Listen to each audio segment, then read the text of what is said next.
Planning and Zoning Commission for Ashford, Town of Ashford, for Monday, July 12th, approximately 7:02 p.m. First off will be the seating of alternates. And Tom, we will seat you for Nord.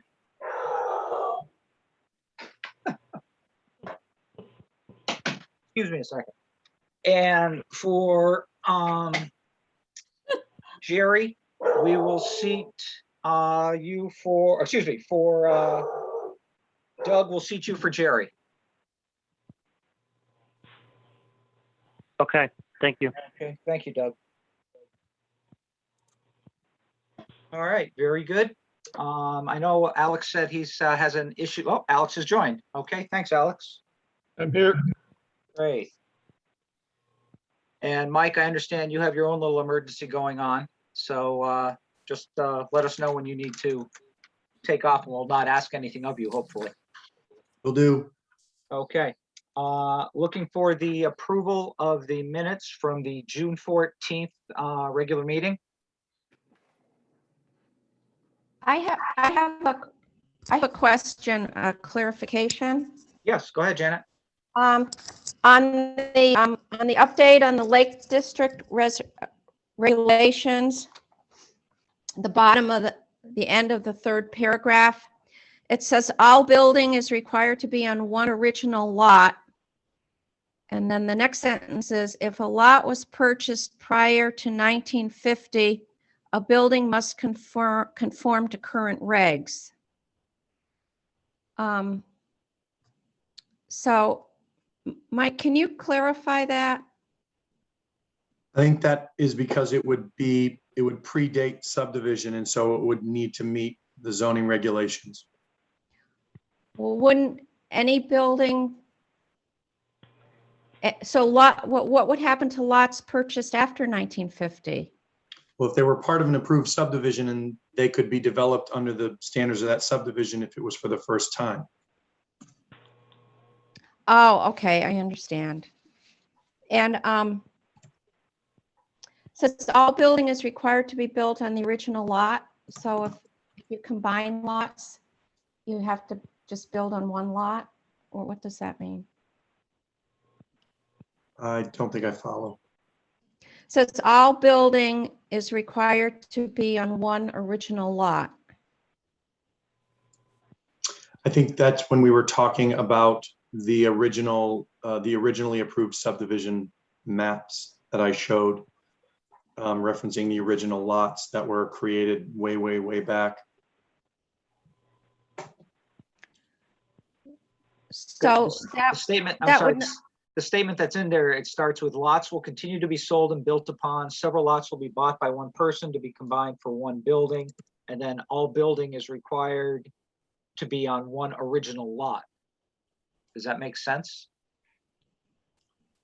Or can you make us make sense on that?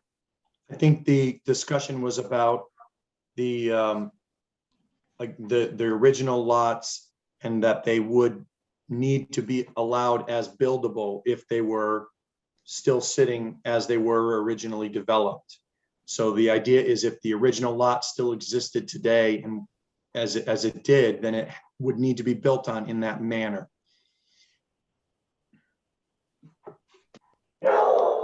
Yeah, Mike, I think I raised this, and I see there's a comment about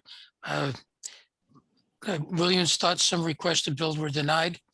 And I recall us having discussions numerous times in the past where someone had bought 2, 3, 4 of the old lots and wanted to build on them, and we denied the ability to build on them. So I think there needs to be some legal clarification of that outside of this meeting right now. Yeah, I agree. It's a little confusing.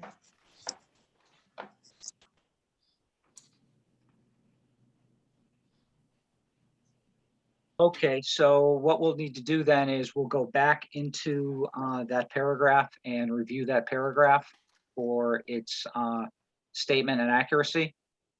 And for right now, we'll table those minutes until those are corrected.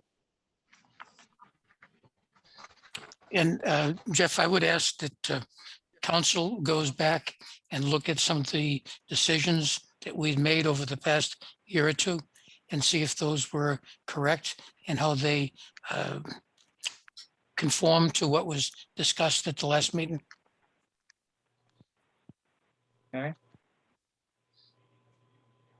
So Jeff, just let me know if you want me to reach out or if you will. I know Ken and Rich are out of the office this week. Okay, well, we'll have some time, but yeah, Mike, you and I can talk, and then we'll see about reaching out to Ken upon his return. Sounds good. Thank you. Okay, moving on. Do we have public comment from the masses that have joined us today? Hi, Jeff. Hello, Paul. How are you? So first of all, for Valerie's benefit and yours, my wife Margaret is here also. I don't know if we'll be at the whole meeting because we have another event to attend virtually. But my wife has some comments about the Lake District stuff, and then depending on how it goes, I may follow up. So I don't know if you can see her, but this is Margaret. Yes, we can. Thank you. So I think I'm a little bit confused as to why you are trying to create a lake district. I have been a member of 2 private beach associations owning property in a privately owned beach association, which would be comparable to your lake ownership at Ashford Lake and Lake Chaffee, because they both have associations. And we, both of those associations created their own more complex zoning regulations other than the town. So they have to meet the town regulations. And then the associations created their own zoning regulations based on what they agreed on, that they didn't want houses more than 30 feet tall or 20 feet tall. Both associations are different and they're both in the same town.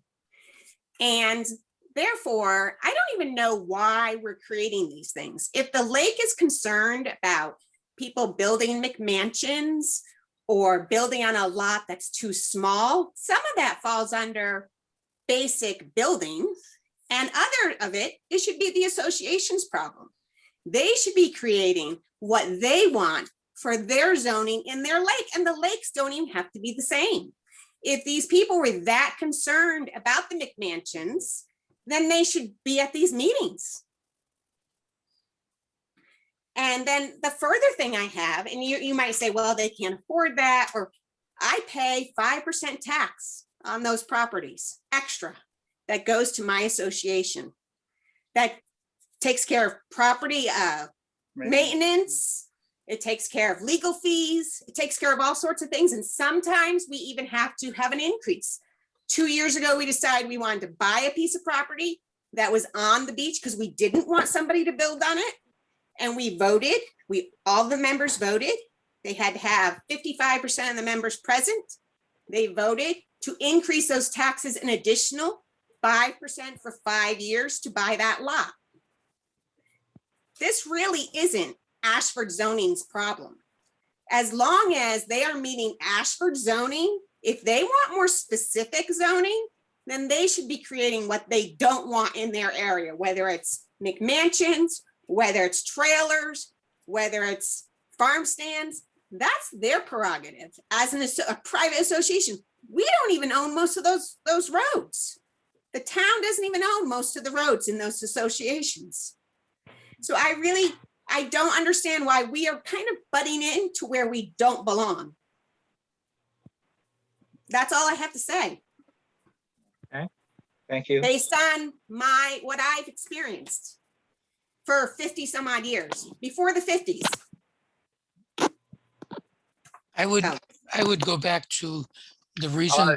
Richard, could you hold your comment until Paul puts in his piece? Sure. I was just gonna kind of just add to that some of the language and Janet brought up and Dick did too about the have to build on the original lot. That's very confusing in that updated memo. And then also the removal of some of the allowable uses, the farm stands, the religion thing. It's a little bit confusing. I think it was driven toward because of maybe septic requirements or whatever. And then I kind of had a question, and my question was this: if I were to purchase a lot at the lake and I wanted to build a house on it right now, I would matter have, and there was no size. existing structure. matter If what I built size. purchase an empty lot, the very first thing I have to do is get it tested for a septic system.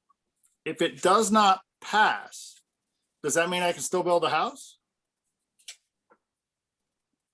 To answer your question, if Eastern Highlands has not approved a septic system on the lot that you have based on its Right. size and its designation and its Right. positioning, then no, Then no. you would not be able to do so. Right, right. And that, so, I mean, I know the sewer system septic issue is one of the driving forces behind the whole Lake District thing.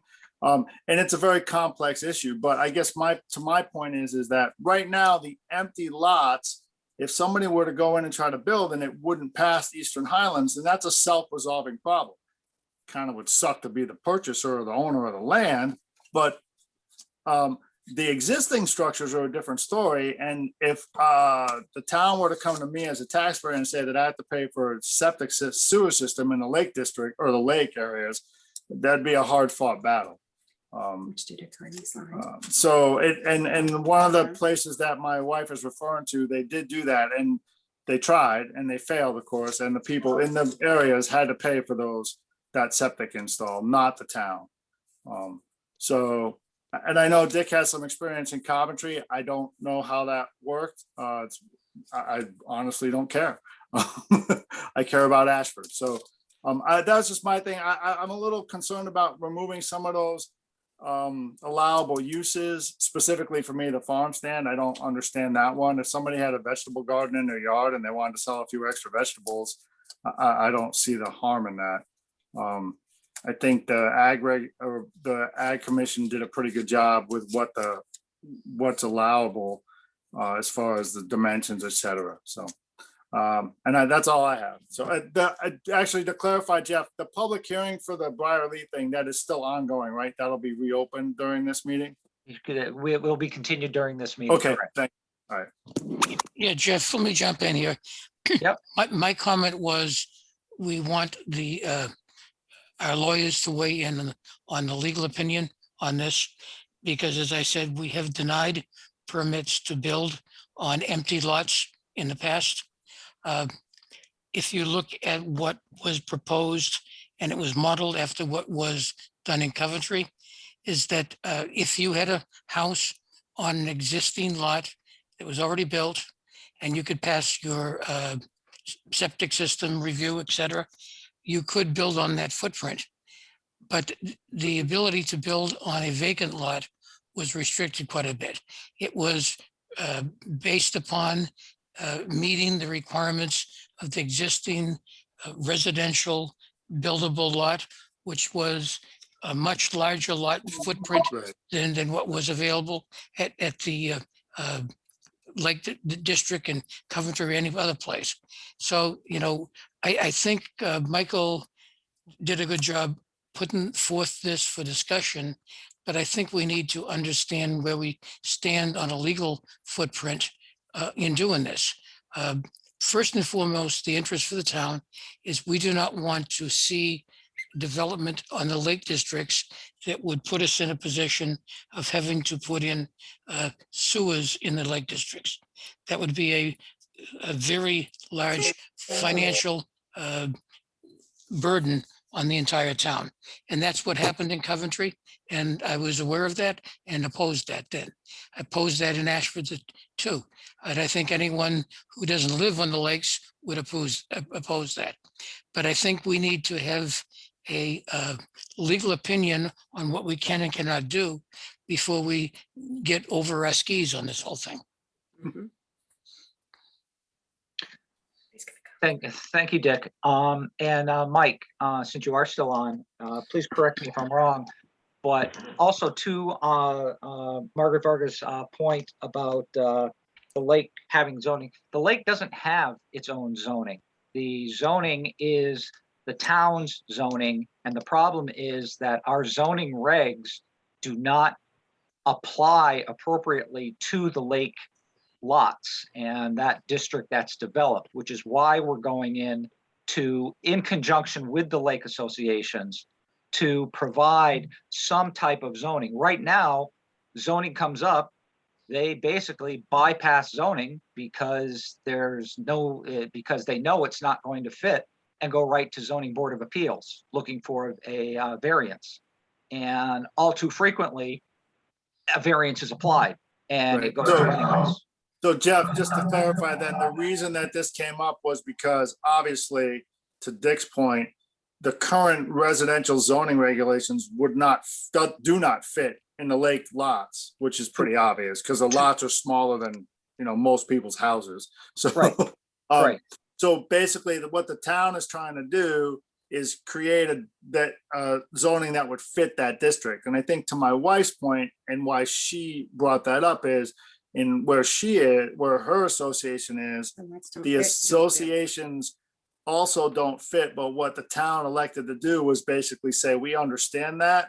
So we're going to pass that on to the association and let them make the stricter rules rather than put the burden on the town. Does that make sense?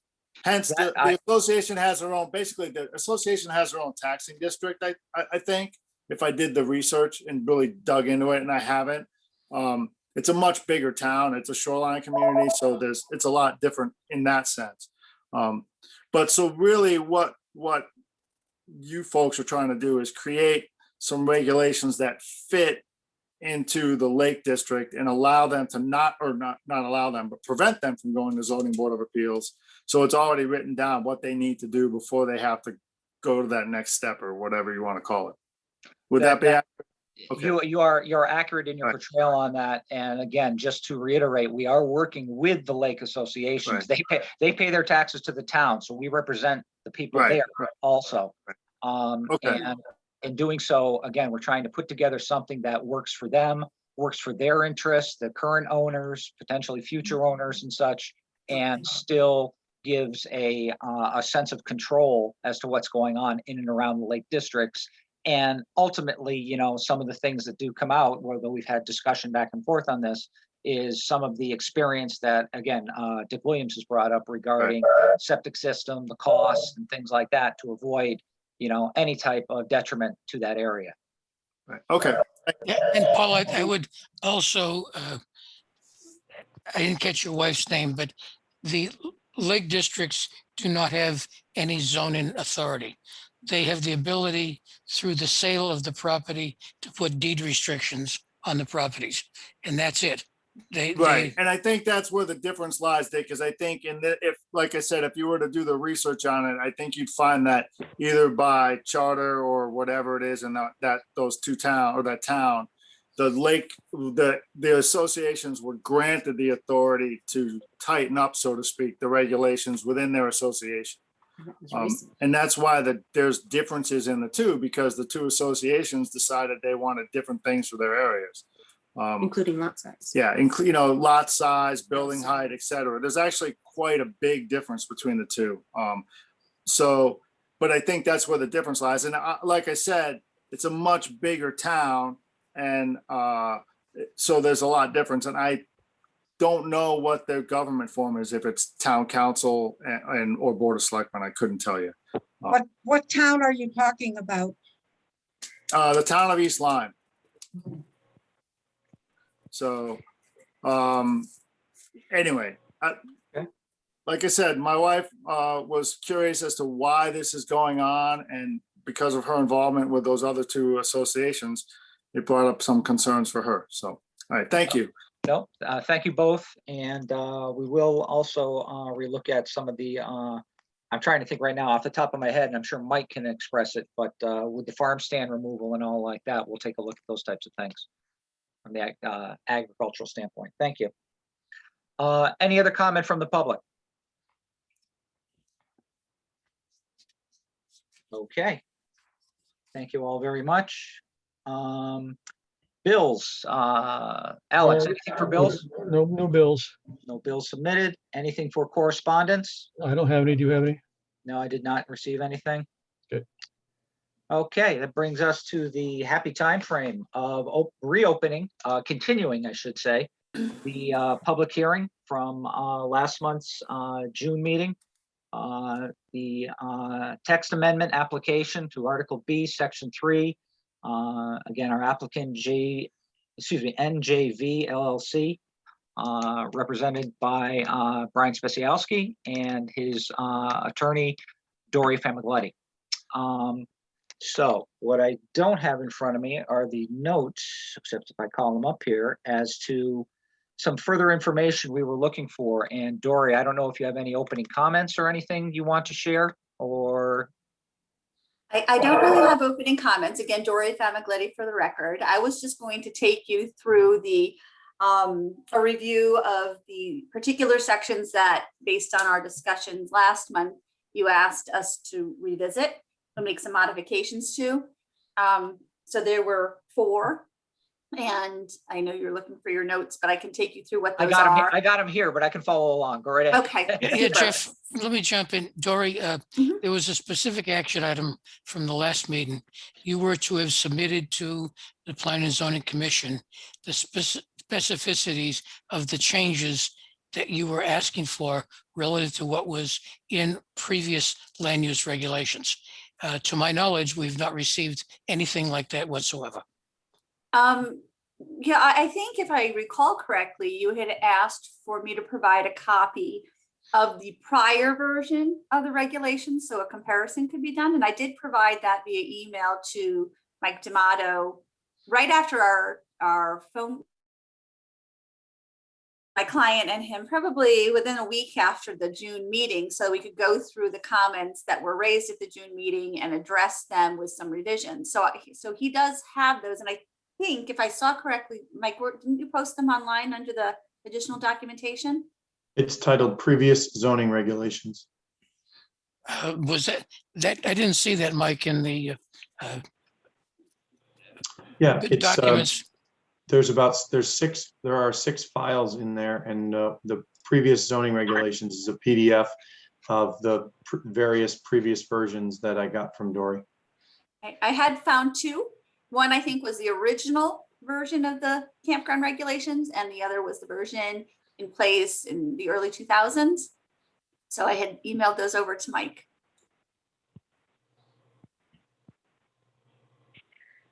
Yeah, Dick, they're out on the OneDrive. I was able to download them at the start of this meeting. Okay, so those were provided. Thank you. Want me to take you through the other revisions that we've made? Yes, Dick, if that's met your needs, yes, please go right ahead, Dory. Okay. So a comment was made to streamline wherever we could the regulations. So rather than reciting chapter and verse from another section or another applicable state regulation, we just made reference. So if there are changes, we don't have to keep updating the regulations. So the first section that we changed was in the new Article 4B, Section 10, Paragraph C, having to do with the records that the campground operators required to keep. Originally, the version I gave you that you should have in front of you shows the strikeout language. So what was originally there, and then highlighted, it shows the new proposed language. And originally we had recited specifically what type of records would need to be kept, and then provided that they would be provided to the zoning commission or their designated agent, and to the police, fire, and health officials at the town or state upon request, and the assessor as well. Rather than specifying what the particular records were, which were really the same as what the regulations for the health department require, we just made reference to the regulations for Connecticut state agencies and the applicable section, which are the health code regulations for what information and records need to be kept for each campsite. So we did that in the records provision. The next change that was requested us to look at and review was in paragraph D, the design requirements, and the provision we had in subsection 5, which dealt with the private driveways and roadways. And it was requested that we look at the existing regulations, zoning regulations the town has with regard to driveways, and see if we could just cross-reference those. when your zoning agent and I discussed this, we looked at the particulars of your existing regulation, which really did not apply and don't apply to these roadways. They're not public roadways. They're also not driveways that serve single family and two family homes, which is the design criteria in your existing regulations apply to those. So we thought it best, since really we want to make sure that those roads meet emergency standards. We thought it best to make sure that the roadways are designed to the fire marshal's satisfaction. And then I also added in a reference that they'd be subject to chapter 162 of the Town Code of Ordinances, which is your driveway ordinance. And specifically that driveway ordinance requires a permit from the town, the Board of Selectmen, if you're either constructing a new driveway or if you're making improvements to existing driveways. And that'll give the town the opportunity to look at important things such as drainage and grading and make sure that it's all done properly. So we made a cross-reference, just again, rather than reciting all the particulars of that ordinance, we just made a cross-reference to that and reaffirmed that it was in fact applicable. The next section that we were asked to look at, and I think this was primarily raised by Mike D'Amato, your zoning agent, was the noise section, which is section E of our new regulation. The language that's struck in here that you can see included terms such as nuisance and objectionable noise and excessive noise, which I believe the concern was that those are fairly subjective and hard to regulate. So it was asked that I go back and look at that and come up with an alternative that was a little tighter. And so since the town does not have an existing noise ordinance, I deferred to the deep noise ordinances and I cross-referenced those. So what I've provided now is that the owner or operator of the campground shall monitor noise levels to prevent the emission of excessive noise. And I particularly said now is defined by the regulations of state agencies, which sets forth noise levels, both daytime and nighttime ones, which can't be exceeded at the property line, otherwise they're deemed excessive. So now we have a real measurable standard here. So again, to prevent the emission of excessive noise beyond the boundaries of the campground. And also, the second item is something that Mike D'Amato requested, is they want to make sure that we ensure strict adherence to the after hours, the nighttime noise levels. So strict adherence to the established nighttime noise levels, also, which are defined by the regulations of the state agencies. It's the deep noise ordinance. So there's at 10 p.m., which is the nighttime, start of nighttime, there's a different noise level at the property line, which is deemed excessive. You have to drop the volumes down for the evening hours. So we specifically tied it to that. So there was a more objective, measurable standard to make sure that the campground's complying with noise and is not a de facto nuisance to neighboring properties. The last section that we were asked to look at and consider revisions to was paragraph F, having to do with lighting. We just had a simple statement in there before about lighting should be designed so that there's a minimum of glare and illumination off premises. But what we did is we consulted the existing lighting regulations that are in your zoning regs, and we just made a cross-reference to them because they seemed perfectly applicable under the circumstances. So now we're saying that all lighting shall be designed, located, and maintained in conformance with the provisions of Article 6C, which I believe is the correct cross-reference to your lighting regs. So those are the 4 specific changes that we've made. We hope that they do address your concerns raised at the June meeting. I know we did spend some time going back and forth with Mike D'Amato about those. I hope that I'm speaking correctly when I say that I believe he's satisfied with the changes that we made and the language we've incorporated. One other thing I would like to discuss with you tonight is something that over the course of the last month, as we were revisiting this, my client and I were discussing. And I'd like to call your attention to paragraph D, the design requirements subsection number 1 there, which talks about the buffer strip. So over the last month, as we were reviewing these revisions, we looked at this again, and it says in here, and it's a little loose, it gives you some discretion based on site characteristics. But it does talk about the need to provide a visual and auditory screening, which is a no-brainer. Of course, that's necessary and something the commission should look at. And then the regulation goes on to say that if natural vegetation does not exist, such buffer strips shall be landscaped to provide an all-season screen, which again is a no-brainer. That hasn't, we don't have any issue with that. It's really the next section I want to talk to you about and just get some dialogue going and some feedback from you. It says then that normally this buffer strip would be, this would be a strip of 200 feet wide along a public highway or 100 feet wide along land under other ownership. But then there are certain circumstances where you have the right to reduce that down to 50 feet if you think that the existing conditions, topo or vegetation warrants it. So when Brian, my client, and I were looking at that again, and we thought, well, let's try and understand what the difference is between the 200 feet applicable to the road versus the 100 feet for other properties. And does it really justify a different treatment? And when we looked at it and thought about it, we thought 200 feet along the road is fairly restrictive. And it takes up, we think, perhaps an excessive amount of property. And it doesn't really seem to achieve either a benefit to the public or to the campers. So we wanted to have a discussion with you if you thought that perhaps it would be more appropriate, rather than differentiate in the width of the buffer, to just have a 100-foot wide buffer along all property lines, whether that's a road or a property that abuts another property.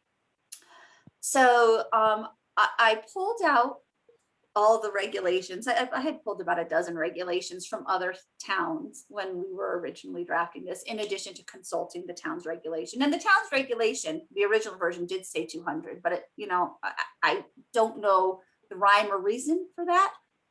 And when we compare that to some of these other regulations we looked at, it did seem a little on the high side. That's not to say that one or two of the other towns we looked at didn't also have a 200-foot buffer, but that was a little on the high side. The majority of what we looked at, including Wellington's, which has a well-established campground, was 100 feet from all property lines and didn't differentiate between private property lines and roadway lines. And then there were also a handful that went even below 100 feet. I saw some that went as far down as 30 feet or 50 feet from road and property lines.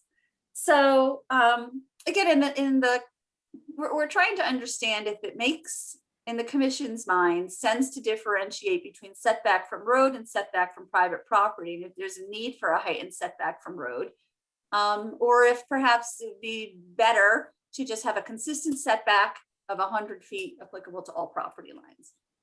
Do you have thoughts on that we could discuss? Dory, this is Dick Williams. First, let me apologize for my comment earlier. Oh, that's fine. I had, when Alex released the minutes and the agenda for this meeting last week, I had gone on and downloaded all of the applicable documents, and the documents that you're referring to were not there. They were only put up 3 days ago, so therefore I had not seen them. I guess, I don't know when you sent them to Mike, but they were not put up at the same time that the agenda for this meeting was posted. Trying to scan them quickly online as I was listening to you, I can see the differences that you're talking about. I think the biggest issue that people are concerned about with this is the noise issue, as opposed to the physical setback issue. And I would ask if the commission has any comment to say relative to that.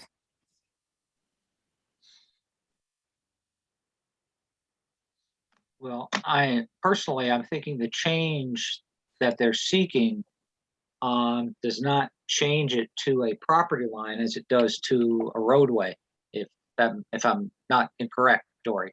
That's correct. It would, the proposal with regard to setback from private property line would remain the same at 100. We would just be dropping the setback from the roadway down to that as well. On the theory that, again, if we were thinking the same thing as Commissioner Williams, was the real issues are maybe noise, and we thought light as well. And we thought, 100 feet from a road, the people on the road don't really care about the noise that we're making, but even so, 100 feet is a good, well-established setback. And we were thinking of noise in a kind of a flip scenario. Is the noise from the roadway too loud for the campsites and the campers who are staying there? And we thought 100 feet would adequately protect the campers as well. And then light, shielding light either from the campsite off property or from off property by cars onto the campsites. We thought 100 feet would adequately cover that as well. And it's 100 feet plus it's in most instances that it's either a well-established buffer or the regulation would require, if it's not a well-established buffer, that you supplement it. So we thought the 100 feet would be adequate to protect from objection, both again to the campers as well as to off-site within the traveled roadway. Since we're really talking about Briley, because we're not authorizing new campgrounds in Ashford, most of the ingress and egress to the Briley campground through rather long driveways. So they're well more than 100 feet from any roadway. Am I correct in that, Brian?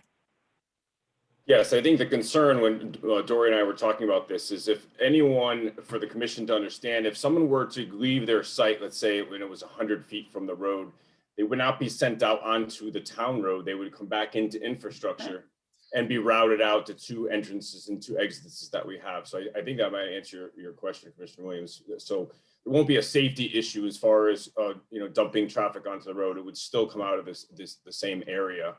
And it is very dense there. And Commissioner Silversmith is correct that it's one road we're talking about. There's no other town. It's all private around us and state on the other 3 sides of us. I'm pointing as if you guys can see where I'm pointing to.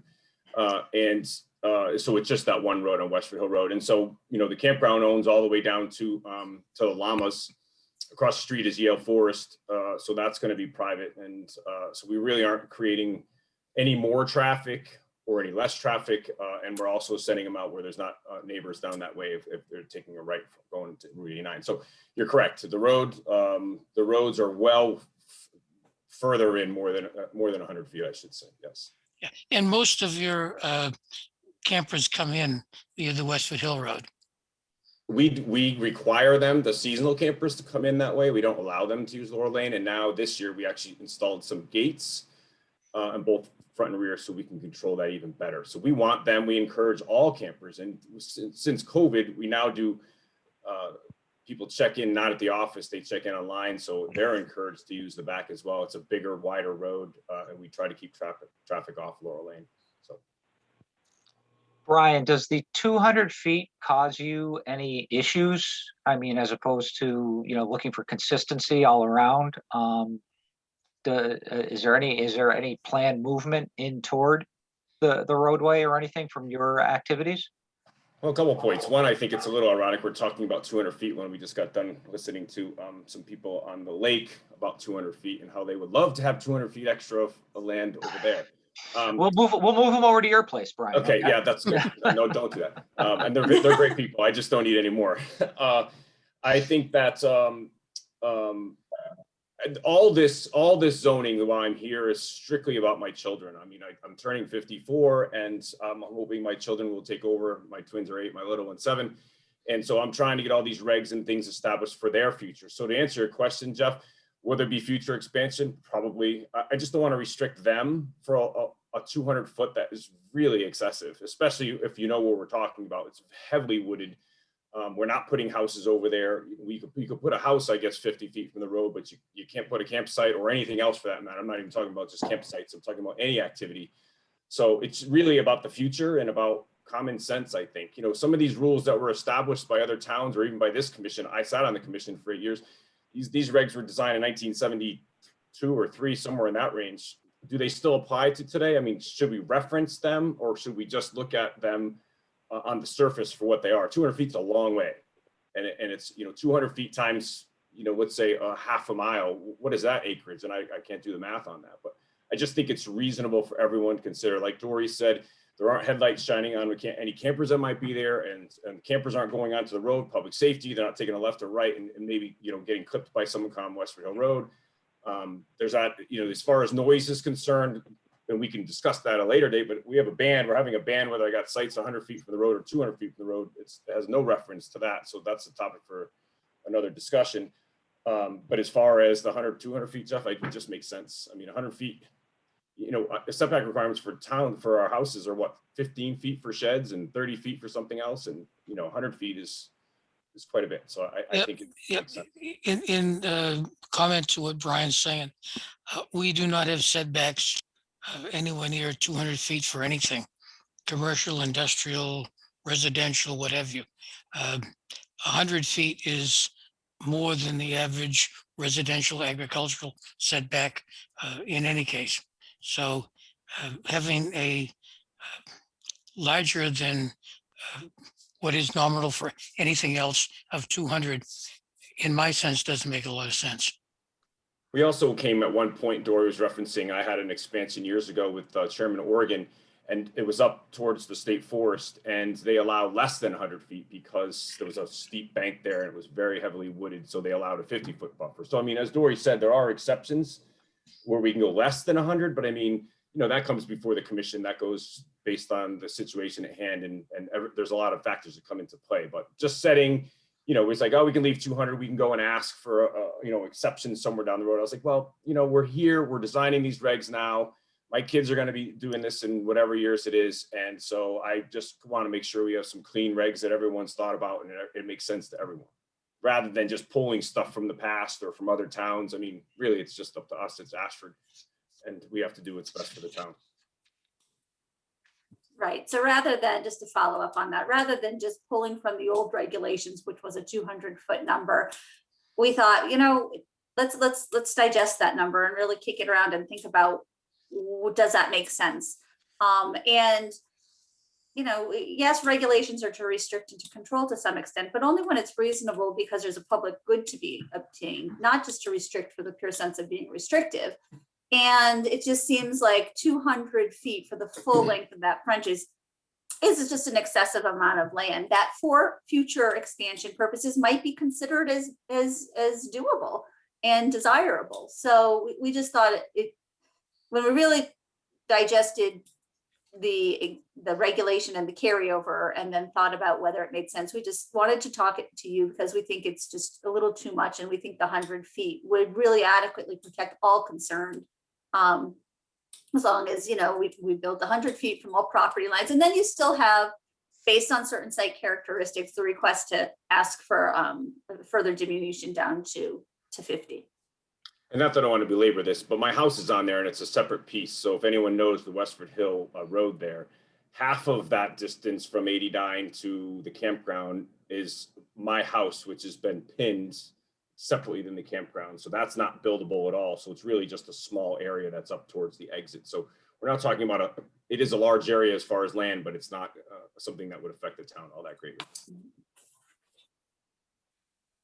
Hey, Jeff, it's a public hearing, right? Can I say something or? Yeah, you can. Just give us a minute and I'll call on you, Okay. Paul. Let you come in with public comment. Thank you. Okay, Dory, did you have anything else? I don't. No, I just really wanted to take you through the changes that were made, Thank you. make sure that you were comfortable, just as the applicant and the CEO are, that this is acceptable revised language. And then we wanted to just call to your attention that potential additional revision to revise to be 100-foot setback from all property lines. Yeah, with- members of the commission, do you have any questions?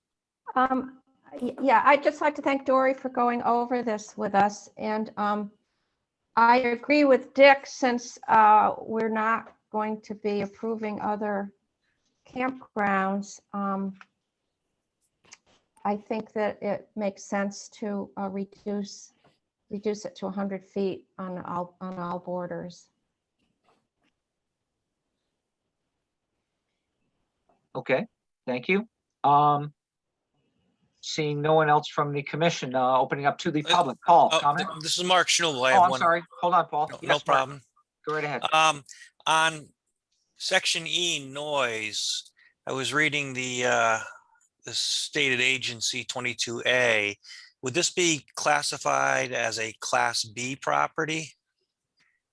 Yes, I'm looking at, I've got it right in front of me. Give me one moment, please.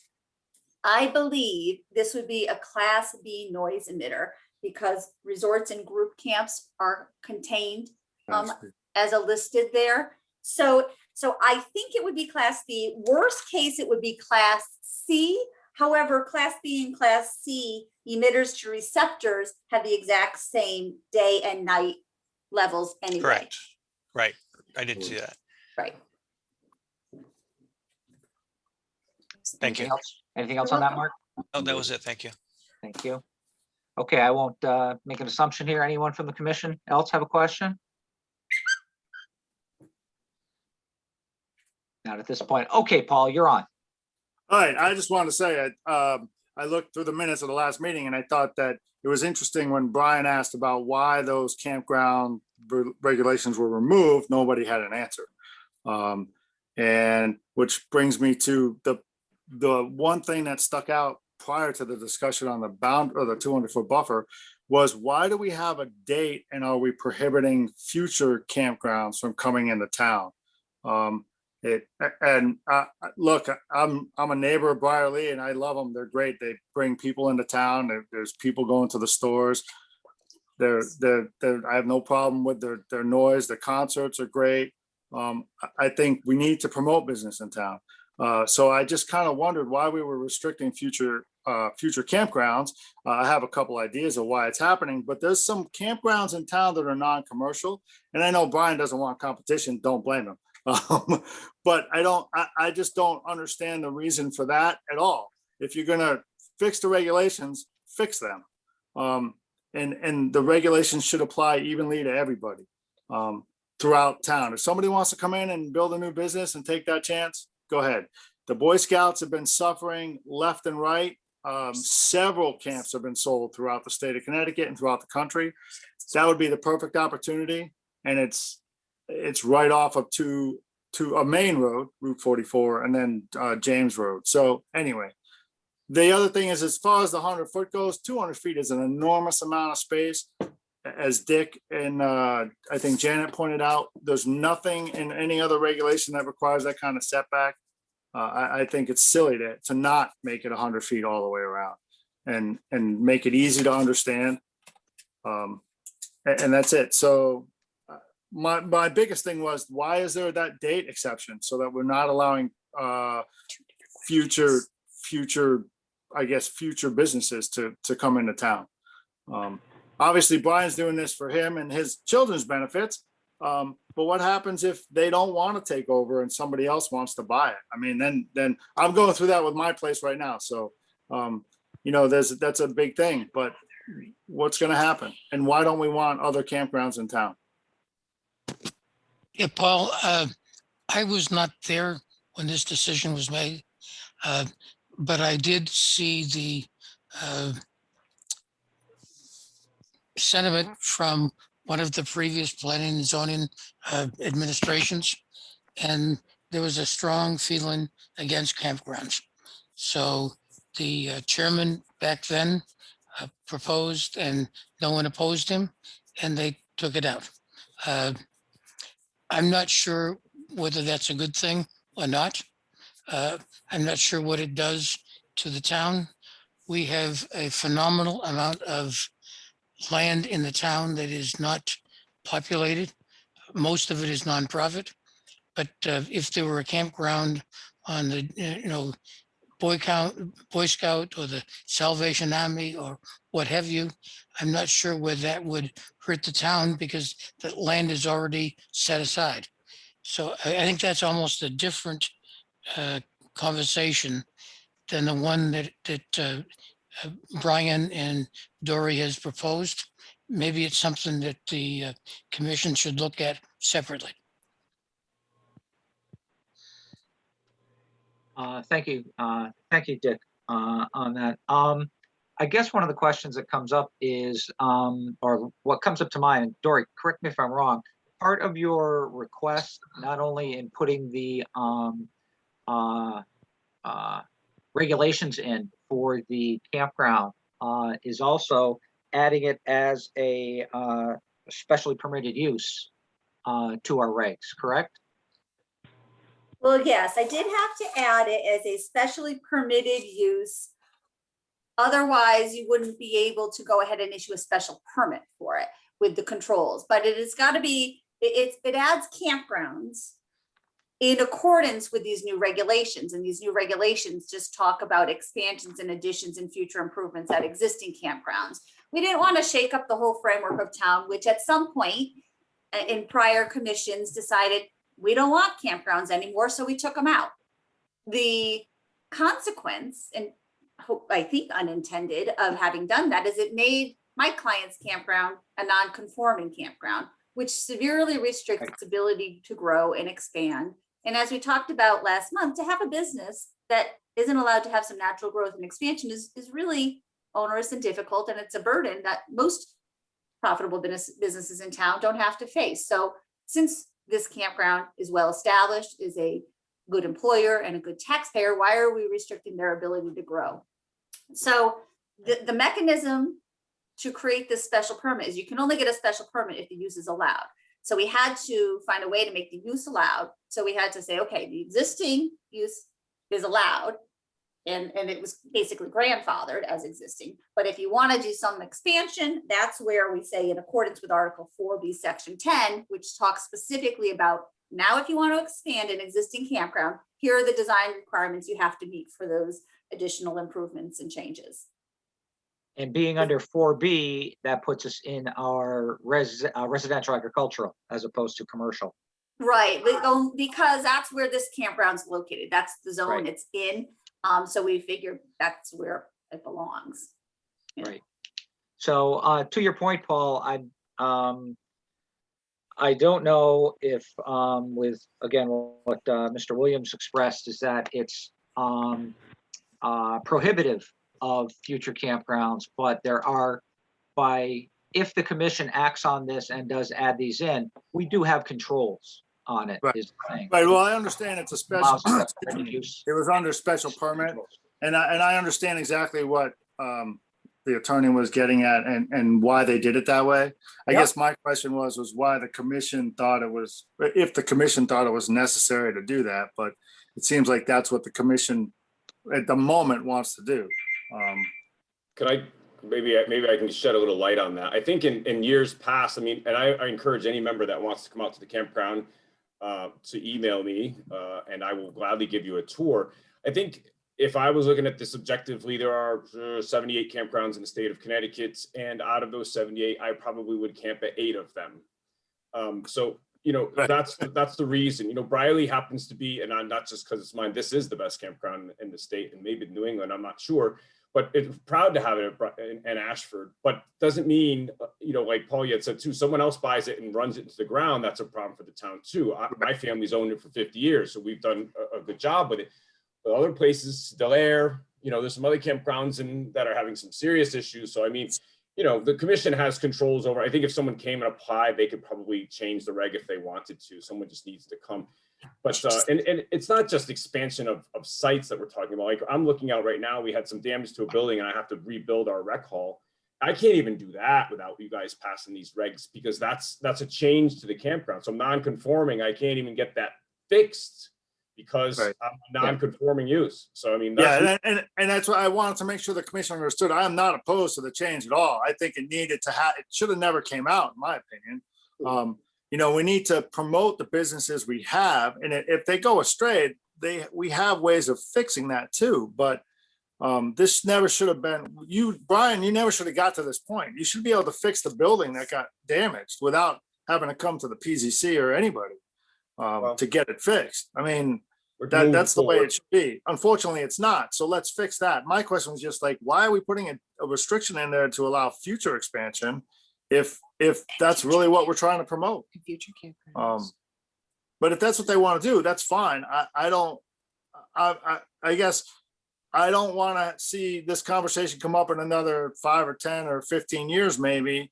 And then have to go back to, again, asking the question, well, why didn't it get done back then? And nobody's still on the board and nobody remembers why. Now, the Paul, I question, think it might be the two question 5 different or 10 things. years from now, I'm Yeah. sorry, the question 5 or 10 years from now will be, why did they add this in? No. Right, yeah, exactly. I think it's two separate things, Paul. I mean, one is if the commission denied any future campground, another campground besides Briley. This campground is grandfathered, and if I want to expand, I have to go back to the commission and ask for an expansion, which they may or may not grant me. So it's, the expansion is to be seen if these regs are passed, but if someone wanted to build a new campground right now, the regs don't allow for it. That's, Right. Which is a whole other point. Yeah, I think, Paul, the best way to answer this is there's a lot of things that are in motion that's going to cause us to go back and revisit some of the changes we made to the Right. residential agricultural. And this can be something we can consider at that point in time. I think throwing that in with what has been put forth as a change right now kind of clouds the issue. Use it. Yeah. Okay. That's all I had. Thank you. Okay, thank you, Paul. Dory? Jeff. Oh, I'm sorry. Yes, Doug. Jeff, go this is ahead. Doug Jenny. Yep. On the topic of dates, I read through the minutes from the last meeting because I was not present. And I think that's when this came up. I'm wondering where the January 12th, 1987 date came from. That's a very specific date. And I guess I'm kind of with the conversation we just had, do we really need to have that provision in there and only allowing existing campgrounds to be privy to this special permit use should this be adopted? I can answer where that date came from.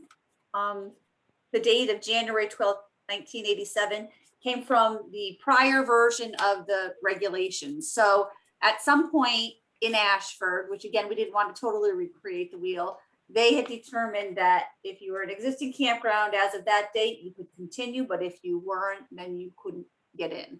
So we just took that from the 2001-ish version of the regulations that we saw, which I had provided, and that's the origin of that date.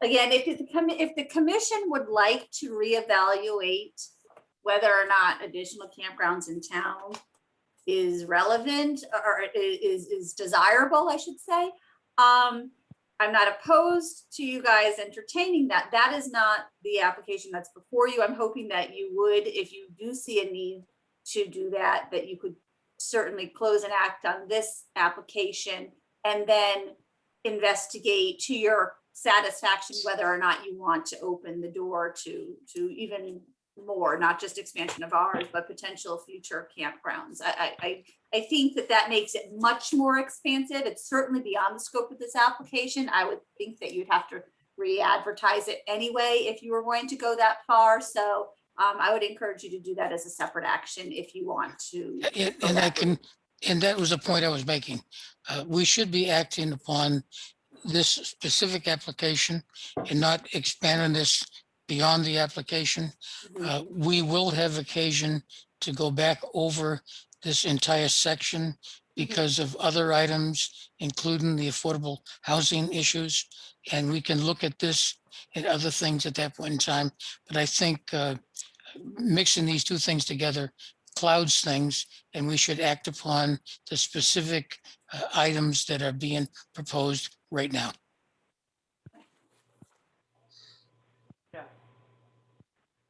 All right. Any other comment from the applicant? The only other thing I would say is, so for this I would ask if all of your concerns are resolved, if you would kindly close the hearing tonight. And when you consider the regulation before you, I'd ask you to consider the regulation as revised as of the June 30th date that's on the text I gave you, with the additional revision to that paragraph D, section 1, to revise the third sentence to read, normally, this would be a strip of 100 feet wide along all property lines. But in cases where existing site conditions, topography, or vegetation is demonstrated to exist to provide adequate screening, the commission may reduce the width of the buffer strip to not less than 50 feet. So that would be the specific language I think would take care of that buffer issue. The last thing I would do is remind you, as you probably know, that when you make a regulation amendment, you should consult your plan of conservation and development and make a statement of consistency. I did discuss that at the last June meeting, but I'll just call your attention to my statement of justification that was submitted with the application, particularly the last paragraph therein, which talks about how the plan of conservation and development recognizes that the campground is one of the largest taxpayers in town, and further recognizes that the town should make efforts to maintain and expand its commercial base to help relieve the tax burden on residential owners, to create regulations that are also fostering existing businesses in the commercial base. And fostering the retention and expansion of businesses. So I think that there's certainly guidance in your plan of conservation and development to justify and warrant this change. And I would just ask you to incorporate that into any motion that you choose to make this evening. Okay. Thank you for your time. And if you have any further questions, obviously we're here. Thank you, Dory. Thank you, Brian. Anything else from the public at this point? From the members of the commission? Jeff, it's Doug again. I got Yes, a sir. procedure question. Yes. Is the procedure such that we would be adopting this application and the wording would then become new regulations as written here? If we were to accept as submitted those regs, then yes, it would become a new regulation under our P&Z regs. Yeah, Okay. Doug, this part of our meeting is a public hearing, so we're not moving to accept or reject Right. anything. We're Right, simply, that wouldn't take place until the meeting afterwards, which we have on the agenda for discussion. Okay, then I'll wait. Yeah, there's no motion before the board at this point. It's just simply finishing off the hearing. And if there is no other comment from the public or from the board members at this point, again, I want to thank Dory. I want to thank Brian for your time and your input. You've given us a good amount to think about and for our discussion at our meeting as on the agenda. And so at this point, I close the meeting. Close the hearing for the amendment request. And thank you very much for that. Moving on to the agenda. Guess what? We've got another hearing to open up. And this is a special permit modification for Article B, Section 3A at 565 Ashford Center Road. The applicant is the Hole in the Wall Camp. And Mike, do we have a representative from the, right there, Smith. Okay. So I will open it up to the applicant to offer up the nature of the request for the modification. Mr. Smith. Thank you, Mr. Chairman. Members of the commission, good evening. My name is Donald W. Smith Jr. I'm a professional engineer, licensed to practice here in Connecticut. My office is at 56 Greenwood Circle in Seymour. I'm here tonight representing the Hole in the Wall Gang Camp Fund, Inc., which is the owner and applicant of property at 565 Ashford Center Road and the subject of this special permit application. I'm joined by Justin Ford, the camp's Director of Facilities, as well as Marissa Mead, the lead architect on the project with Spiegels and Partners Associates, or architects. And also with us is Chuck Grabowski of Fusco Incorporated, part of our construction team. So, as you're probably aware, the Hole in the Wall Gang Camp is a 501c3 nonprofit organization that has been a part of this community since its establishment in 1988 by the late actor Paul Newman. The camp was established with one simple premise in mind, and that was to provide opportunities for children with serious illnesses to experience the transformational spirit and friendships that go hand in hand with camp. Through the generosity of others, the Hole in the Wall Gang Camp community is able to provide this unique healing experience to children in need and their families, including those who may not be able to come to camp, all free of charge. Many things have changed in the past 33 years since the camp was founded, and the camp has at times struggled to keep up and find the space to accommodate these changes. If approved, this project will provide some breathing room and allow the camp to better serve those children and families that they are currently serving. The project is not going to increase the number of campers or staff on site. As you're aware, the camp suffered a tragic loss back on February 12th of this year when a fire of unidentified origin destroyed the camp's arts and crafts building, which housed our wood shop, the CZ or cooking zone area, the arts and crafts area, and the camp store. We're truly grateful for the heroic actions of the Ashford and surrounding fire departments in saving the adjacent dining hall and infirmary from any damage, even they were only a few feet away from the arts and crafts building, which was a total loss.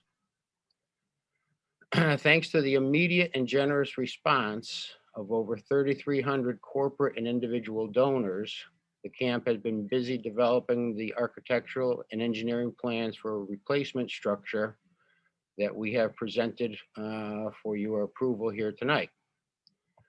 With your support and a little luck, we hope to have this facility ready for the use at the start of the 2020 camp season next June.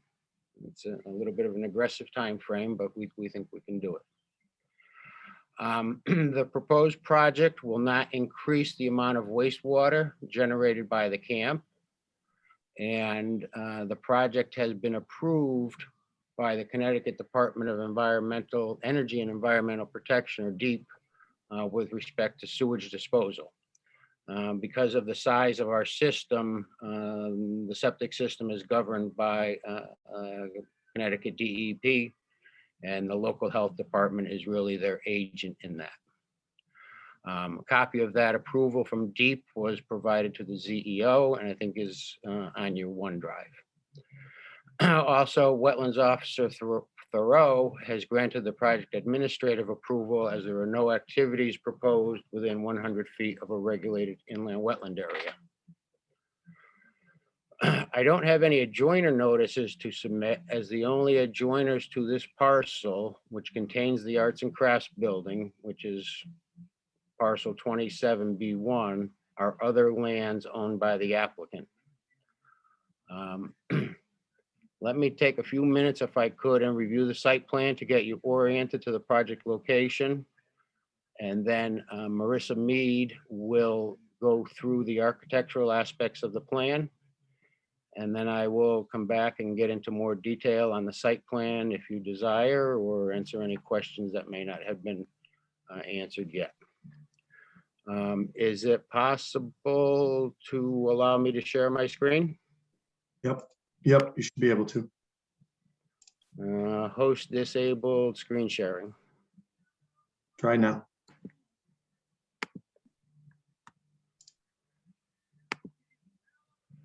All righty.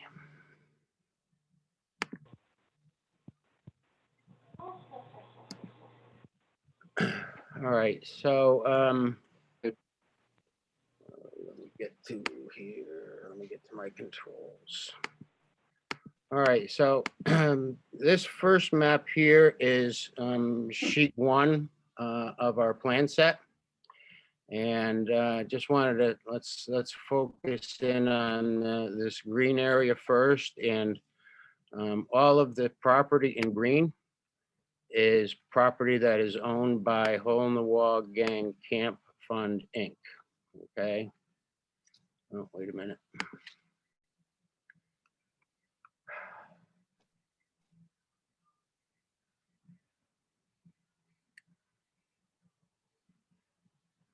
And now my screen, yeah, there it is. Being a bit temperamental, but so this outlined parcel here is the parcel that contains the arts and crafts building, which basically is within this hole right here, or this circle right here on the site.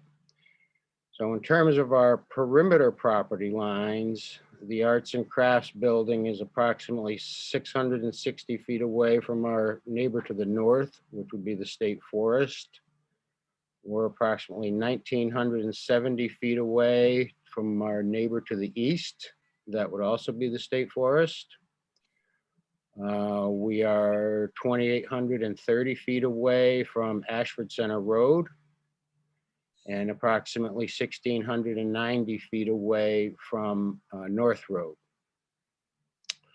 The arts and crafts building itself is approximately 174 feet away from the Ashford Eastford town line.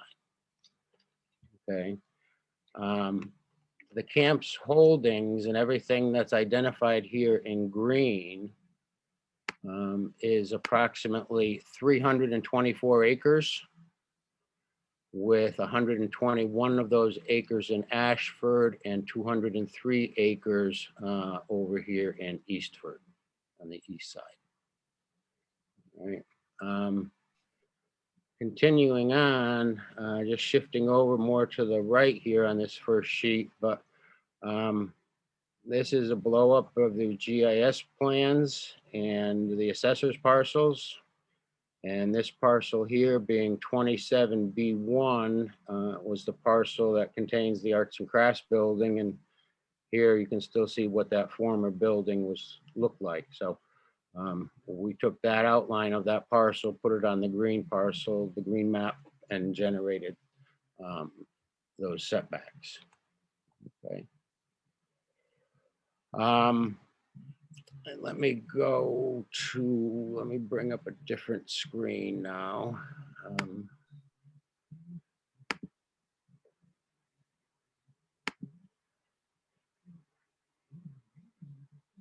Wait a minute.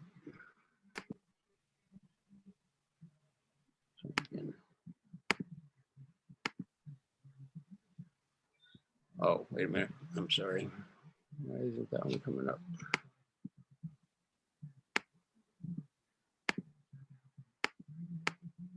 All right, can you see this color plan now better? Yep. Well, color plan, okay. Sorry about that. Okay. All right, so this is an enlargement of the arts and crafts area or the downtown area. This is a 1 in 10 scale plan.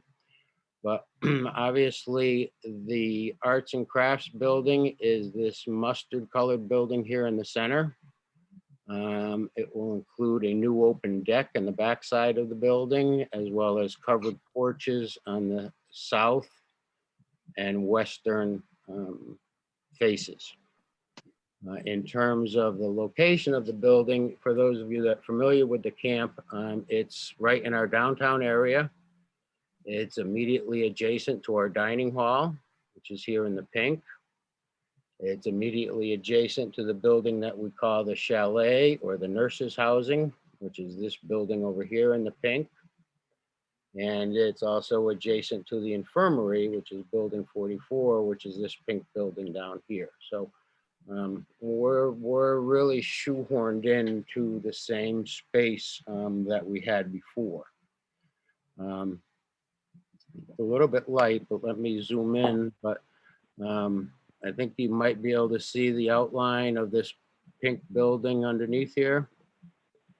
Okay, that is the limits of where the original building were. So the proposed building is somewhat bigger than the original building, but within that same general location. The area of disturbance for the project, which is really limited to, this area here, is approximately 1/2 acre. Okay.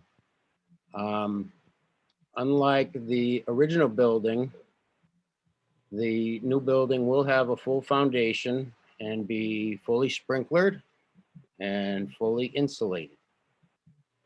The main level of the building will have access along the west side here, along this covered porch, as the prior building did.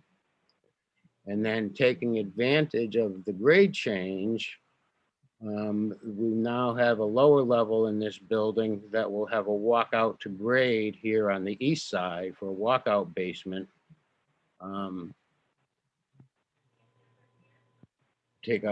So the basic premise for the site plan design was universal design concept and everything being handicap accessible.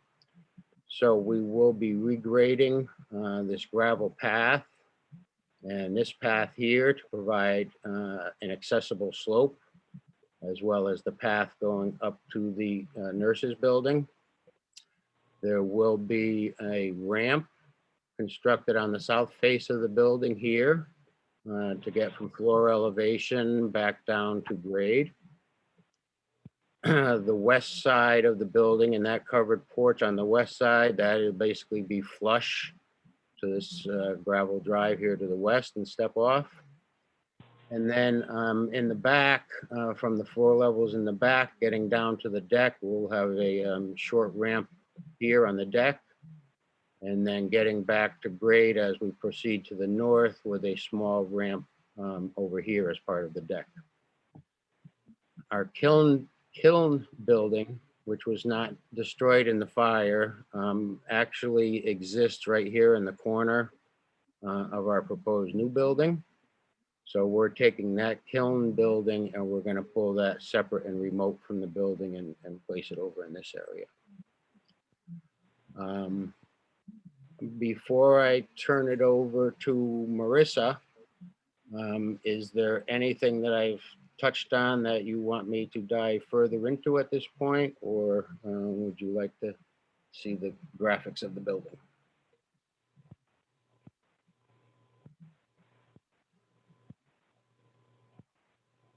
On in the commission? No, I think we're good, Mr. Smith. Okay, so hearing no questions, I'll stop my share, and then Marissa, if you wanted to pick up and Sure. Thanks, Don. Hi, everyone. Michael, if I could get sharing privileges, I have some plans to share. You should be all set.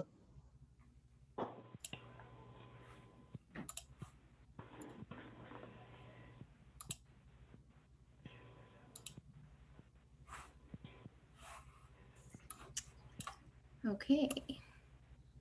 So here, for anybody who's been to camp before, you might remember this is an image of the previous structure that was burned in the fire. The camp really had a desire to recreate this look and feel of the previous downtown, but also to sort of do some needed upgrades and incorporate elements of universal design to ensure that all of their campers can experience the building in the same way. So I'm going to share today just a few of our project documents. These represent schematic level plans and elevations for the building, and all of our current documentation for construction and permit are based on these schematics. So the previous building, Don sort of outlined the former footprint of it. So the new building is approximately a similar footprint, but a little bit larger. The previous building was about 6,900 square foot total, including its deck areas. And it did not have a basement. The new building also has this sort of U-shaped footprint, but is larger, as we mentioned, and in particular, larger to the east. And also includes now a basement from the lower ground level.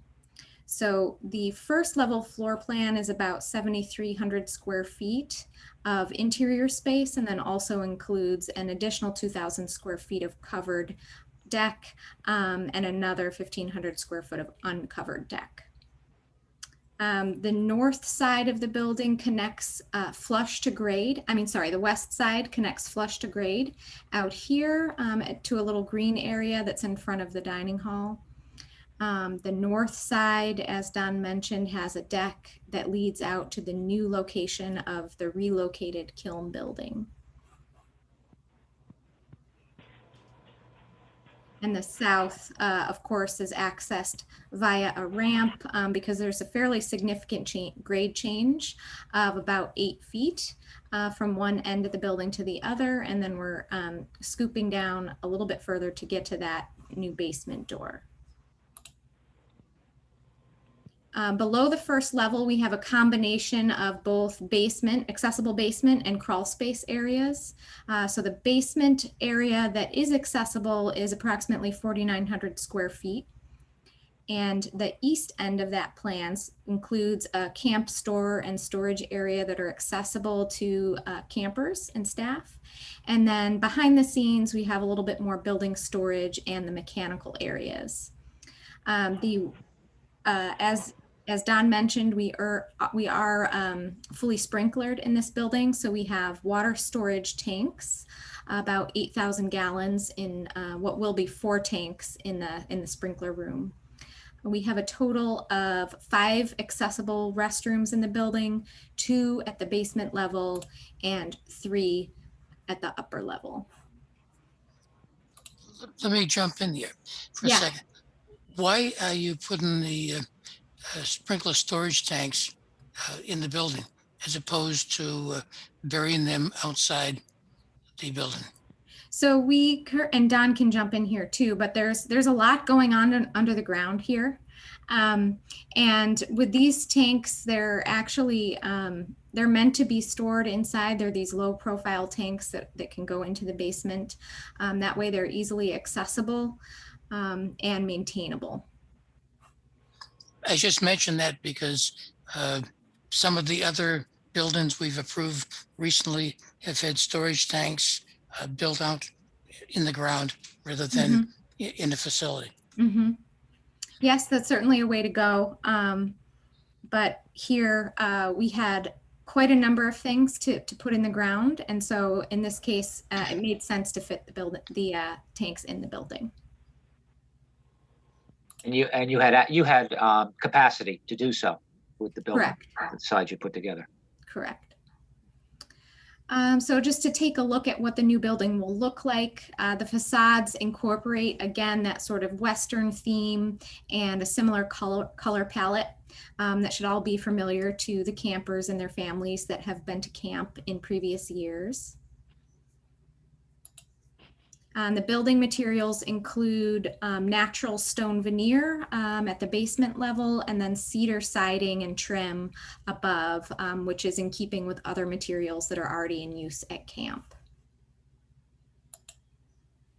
And this view here, we can see this is looking at the east side of the building. So this is the doorway that's at grade entering into the basement. This is a view of the porch that looks south, the covered porch and ramp area. And then over here is the north side of the building where we have uncovered deck and then ramp down to the relocated kiln building. Sorry, you can't see my mouse over here. So that is all the drawings I have to share this evening. So we can open it back up to questions at this point.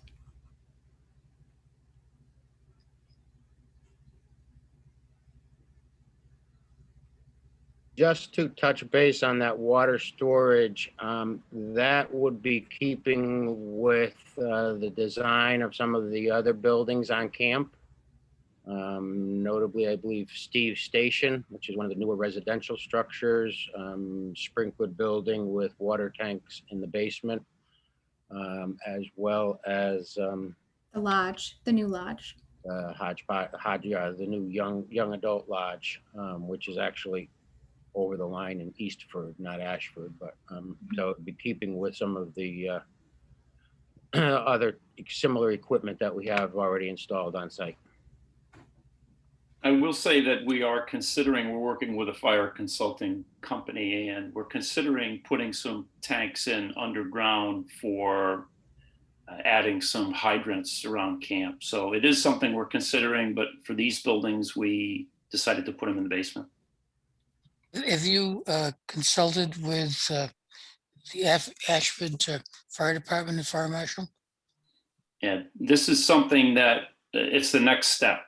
So we got a proposal from a consulting firm, and the next step, if we move forward with it, is to meet with the representatives of the Ashford Fire Department and the Fire Marshal to look at the feasibility. Yes. Justin, do you just want to introduce yourself for the record, please? Yeah, my name's Justin Ford. I'm the Director of Facilities at the Hole in the Wall Camp.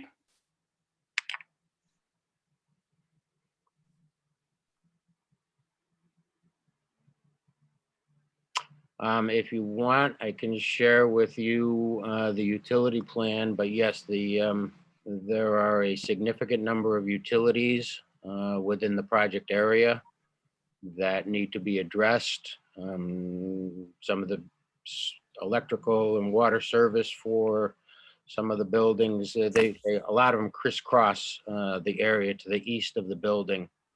There's quite a few in there now, and it's just going to get a little bit tighter and more compact in there, but we believe we can fit all of those utilities in as need be.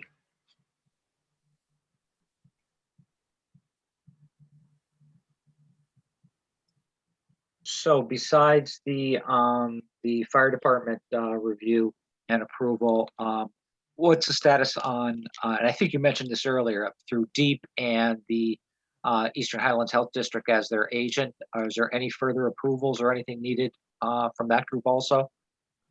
No, sir.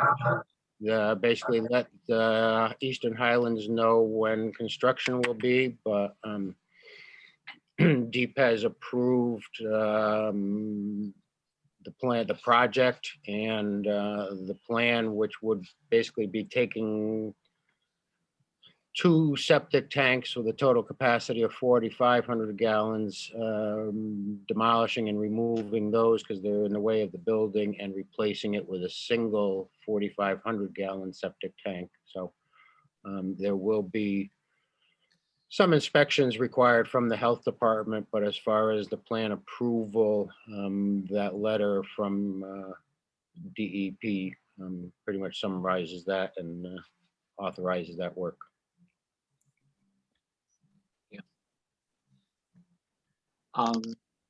Do you have more on presentation to us? If you want me to get into the nitty gritty of some of the utilities and you want to see what that utility plan looks like, I can show you, but Unless you're building a nuclear reactor, no, I don't think we need to go into that, which of course would be near and dear to everyone's heart here. Yeah, Jeff, I think our commission does not oversee the septic and DEEP and things of that nature. I think where we intersect with what they're doing is pretty much on the fire and the fire suppression areas. And I would say, a next step of this needs to make sure that these are reviewed with the fire department and fire marshal and get their sign off. As they stated that they are submitting and doing so. Any other questions of the commission at this point? I guess just one, and following through on that with the fire marshal, the camps, the hopes for the camp is that we'll be issuing a site work and foundation package in August. And we'll be submitting plans to the building official, which I would think will include the fire marshal as well, probably in the next 2 weeks or so, so that they will be more familiar with this and starting that review period for actual building permits. So more detailed plans are coming, and certainly whatever we need to do to accommodate the fire department and building official, we certainly will. Michael, are there any issues that you have seen looking at the building plans and site plans? Nothing that I can see, no. I think in general, I think I can speak for the town. We are highly supportive of the whole New Gang camp, and we want to see nothing better than everything to be put back together again. Only thing we would look at is this hurdle for the fire marshal and the fire department. Okay, thank you, Dick. So with that being said, and any comment from the public in attendance? 2, 1, okay. Mr. Smith or Ms. Mead or Mr. Ford or even Mr. Grabowski who's on. Anything else you wish to offer up to the commission at this point? No, sir, I don't think so.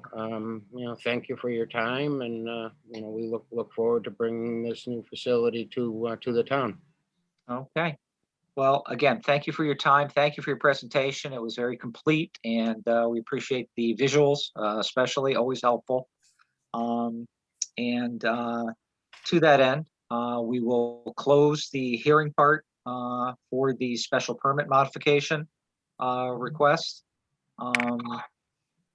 And we'll close that part of the hearing and move on to our meeting. Thank you very much. Very good. Thank you very much, everyone. Thank you. Okay, board members, we will move to unfinished business, which brings us back to discussion regarding the text amendment application of Article 4B, Section 3. The applicant again being NJV LLC, otherwise known as Brierley Campground. And looking for input from the commission on the hearing and the discussion thereof.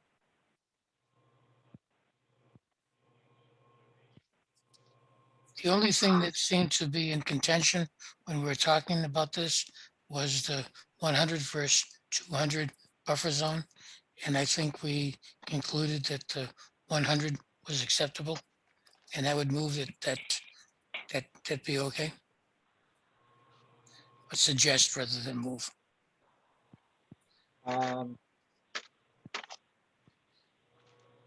Yeah, any other members' input on that?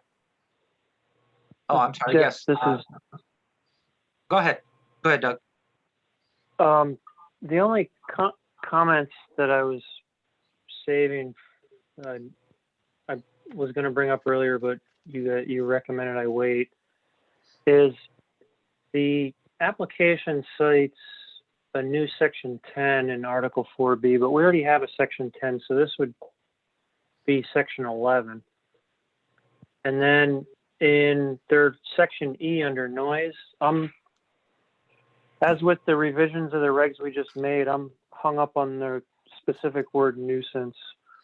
As we spoke a couple months ago, that's it's a word that can be interpreted many different ways. And we didn't specifically move forward with that word in the previous updates, and I don't think we should move forward with the specific word again. Yeah, thank you, Doug. That did bring up, obviously, using the term nuisance did bring a number of items to bear from the Ag Commission especially. So Yeah, and This trying to, go ahead, Mark. this is Mark. On the amendment on section E for noise, they had struck out that last paragraph that had the nuisance in it. So nuisance isn't referenced in Is that the amended Oh, E noise. maybe I'm looking at the wrong file then. Give me a second. It's highlighted in yellow, Doug. The amendment. I And have, I'm gonna just On jump in 6. quick. If you look at my staff report, I highlighted the 4 changes, kind of what they are. And I basically am just suggesting, I had suggested to them that part of the reason they remove it is because this commission had previously decided to avoid that term. Okay, all right. Great. oh, I thought Yes. the amended was a whole new, was an amended application. So I was looking at the application PDF. Yeah, if you look at the one that Mike had done highlights on, I guess that was Mike. The reference to noise goes back to state regulations. And since we do not have any specific noise ordinance in town, we default to what is in the state. We can't, in the plan and zoning, we can't impose something new. It's got to be done by an adoption of an ordinance by the town. So I think referencing to the state regulations is appropriate. Okay, I saw that ex officio member Catherine Silversmith wished to speak, or first selectman.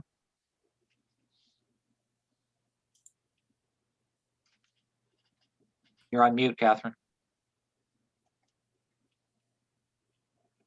Oh, I didn't see the Word document for the amended file. I'm sorry. I'll look at it right now.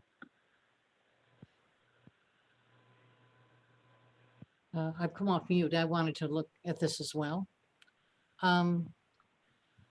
Mike, how does this jive with some of the noise complaints that we've gotten about the campground? I realize, one of the things we are at least taking a cursory look at is a noise ordinance at the Board of Selectmen level. So, I mean, this. I realize we don't have that in place, so it cannot be taken into account for this. Basically, what this does is it puts the property owner in a position where they are going to have to monitor the property for compliance against what's listed at the state level, even though we don't have something at the local level. And it removes the previous language, which basically says they need to monitor noise so that it's not a nuisance. And we litigated with the ag regs that nuisance is so subjective that we could never really determine whether or not something was a nuisance. So we added the distinction between daytime and nighttime to imply that things should get quieter at night. And then Dory pointed to the state regulations because they apply regardless of anything that happens here in Ashford. I think she said at the B level. Yeah, for whatever that. I was trying to remember what that was. That's one thing. This is Mark Schnull. Can I just step in for a moment on that topic? She said it was either going to be a Class B, which it appeared to me, or possibly a Class C. In either case, it's 55 decibels during the day or 45 at night if the property borders an A class, which is a residential area. Right. So to give you a sense of that, 40 decibels is a library and 60 decibels is typical conversation or background noise at a restaurant or background music. So that's a pretty low level of noise, that regulation is referencing. Thanks. So if I heard you correctly, Mike, you were saying that they would self-monitor? Does that mean they're taking they're qualified to take the decibel readings? And they would be doing that on a regular basis? You're on mute. So the regulation says that the owner operator of the campground shall monitor noise levels to prevent the emission of excessive noise. Right. And then to ensure adherence to the established levels. So it doesn't get into how frequently they need to monitor, but certainly if there was an issue with an activity, it's up to them to monitor that. So we would probably ask that they provide us with something that shows that they have performed that monitoring if there was an issue.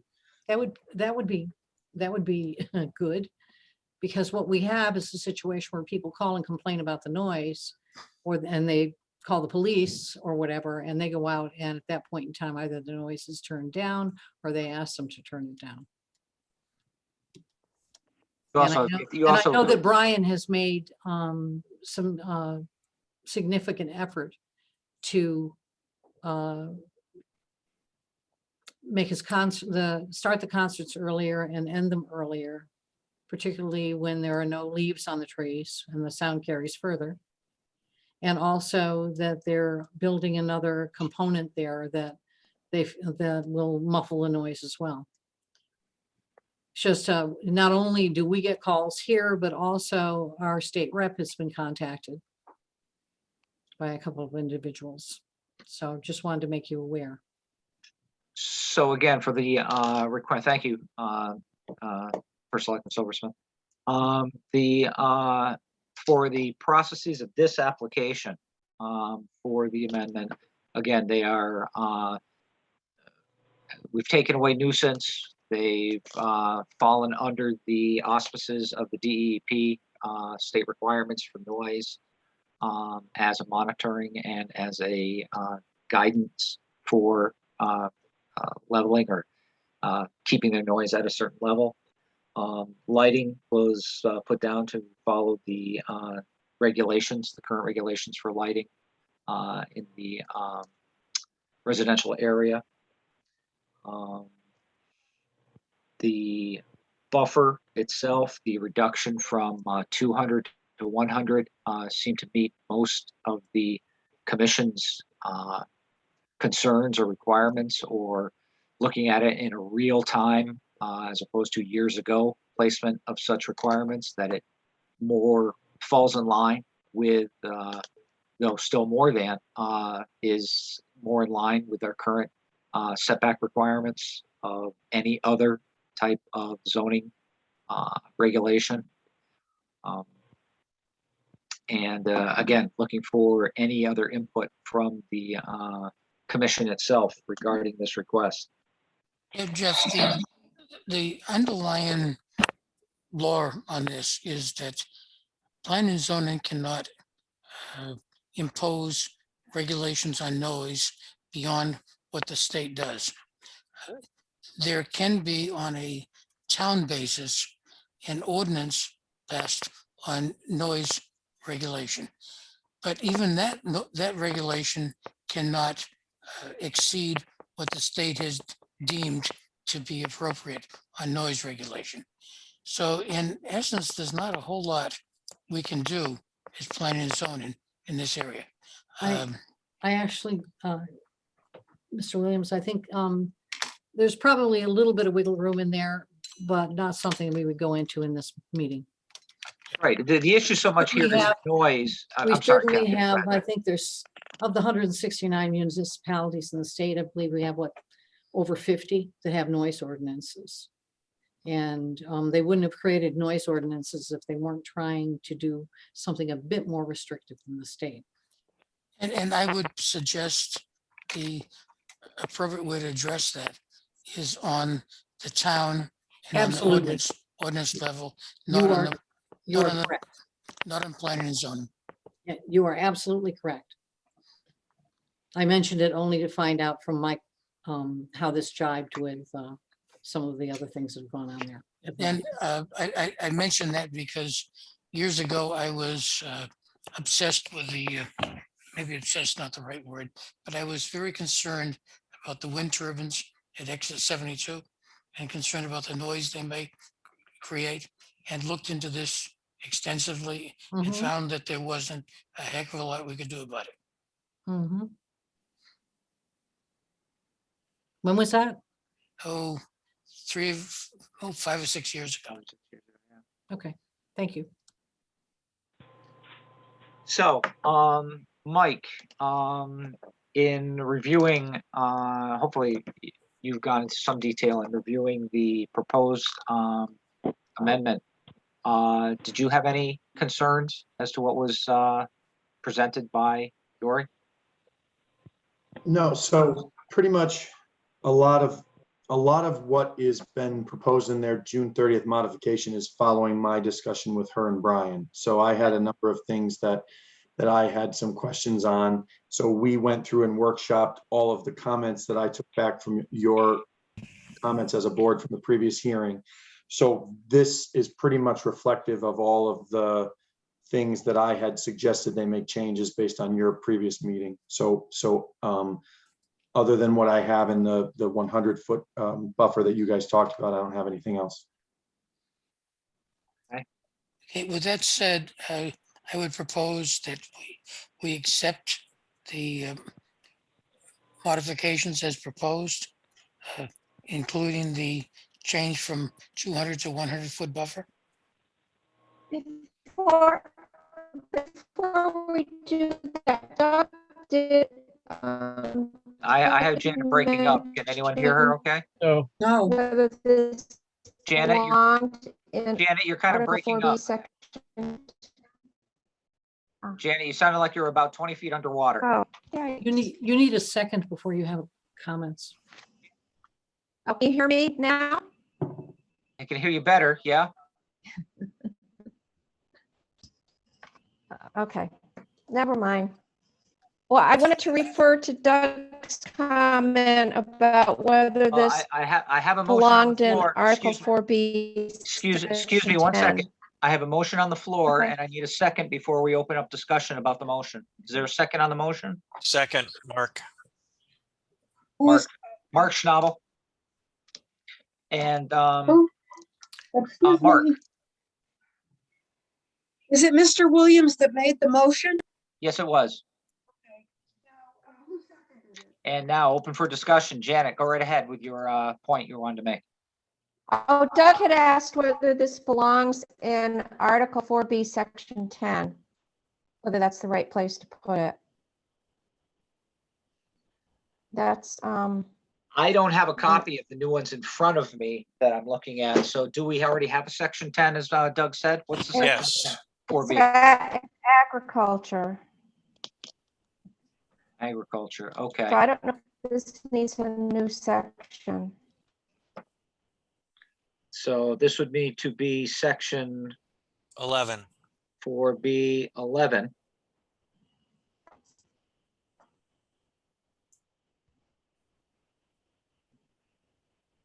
And Mr. Chairman, this is Doug Jenny again. For the Yes. record, I did go find the amended application dated June 30th, and I see all the text that was being referred to. My comments earlier were on the original application. I was looking at the wrong file. Okay. So I'm fine on the noise comment, and Janet stated my comment on the section. So I'm good. Thanks. Okay. So effectively, if one were to paraphrase Mr. Williams' motion, again, we're looking for a motion to for a text amendment on Article 4B, Section 3, regarding the permitted use, as well as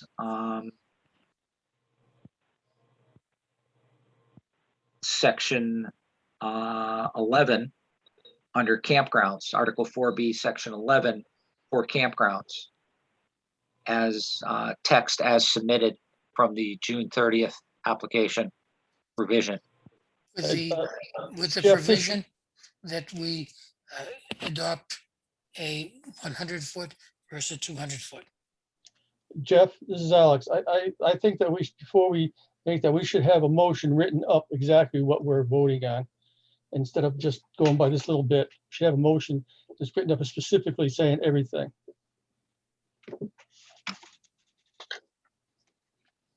Yeah, I agree with Alex because there's some details in here, and it can get complicated. Okay, Michael, timing wise, are we okay if we put together a motion to act on for next meeting, or are we outside of scope? No, you have the time. As part of my staff report, I have a motion that I gave you. I can edit that now if you just wanted to reflect those two pieces. I mean, that would take me 30 seconds. Okay, we'll take that. Thank you. Mike will send it. Mike will send it to me. He's actually writing it up right now, and then that motion, yes, will be sent to you for the minutes. But he's going to be sharing it with all of us shortly.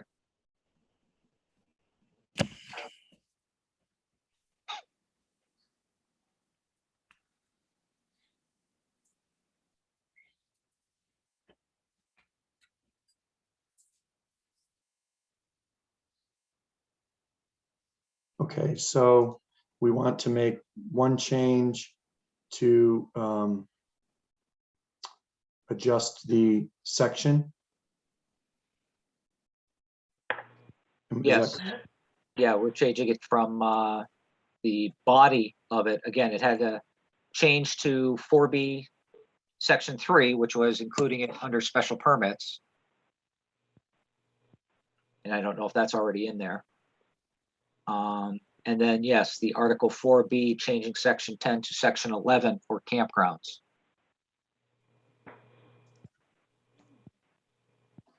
Okay. And then on top of that was the change from 200 to 100 feet as a buffer.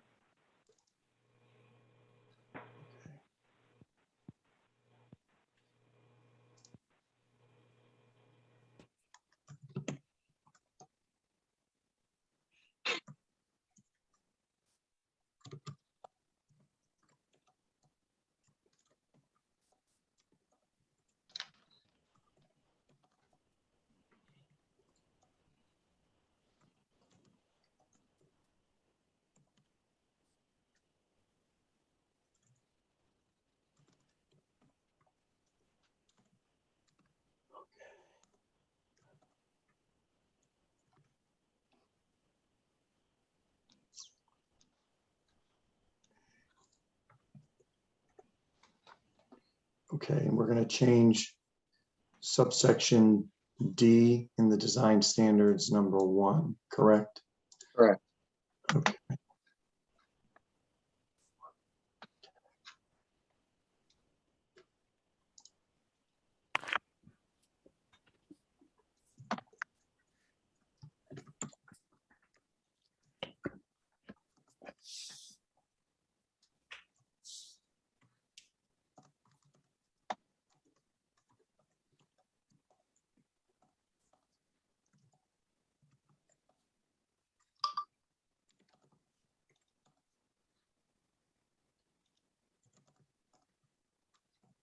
Okay.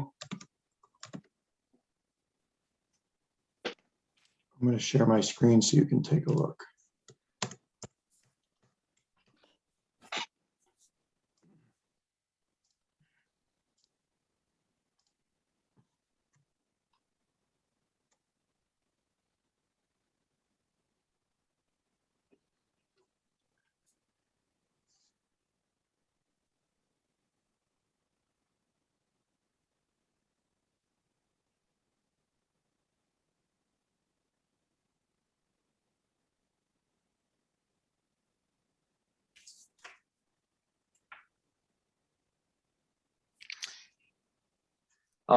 Should the number 4 be section 11 also? Can do it how you want to. I put it as 10 because that's how the application is written and we've modified it. So what if I swapped numbers 3 and 4? Would that make it clearer that we're going to change section 10 from 200 to 100 and then modify 10 to be now 11? Yeah, probably. Yeah. It's like the chicken or the egg there. Yeah.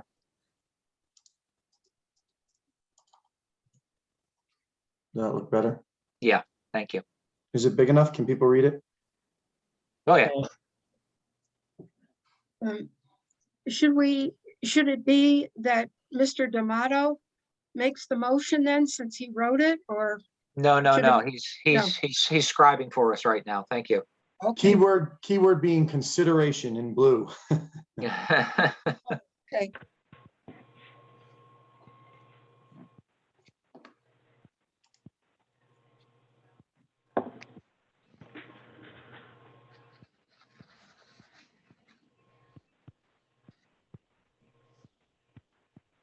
Any comment from the commission? It looks fine to me. Do I have a motion for submitting a motion for the revised stated modification? Since I made the first one, I'll make the second one. Okay. Dick Williams has a motion. Is there a second? I'll second it. Who was that? Alex, Alex Costello. any further discussion? No. And can I get a motion, or can I get a vote? All those in favor? Aye. Aye. Aye. Those opposed? Motion is unanimous. Thank you.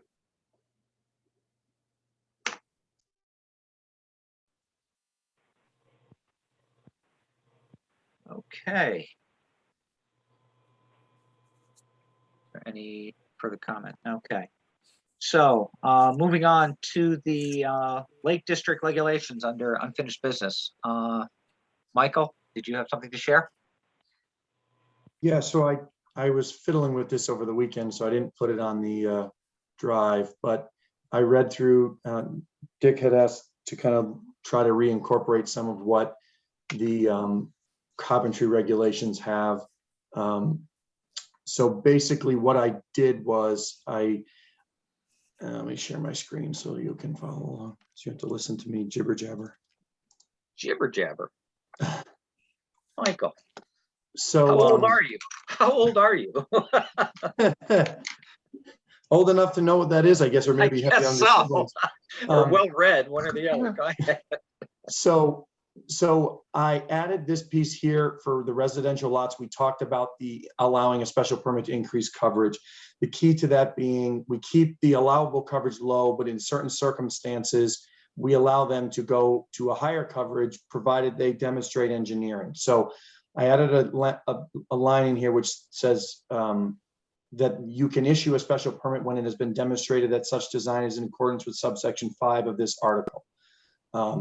So then if we scroll down to that, I basically made all of this whole lot section or lot standard section, I made section 5. So that's now design requirements. So we have the lot standards here, which is where we were getting into all the setbacks, the coverage, building height, frontage, blah, blah, blah.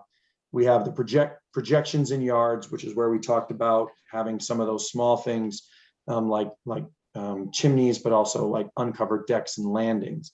And then I added a new section, which more or less mirrors what you see in Coventry, but it kind of goes a little bit further, and we can take this out or leave it in.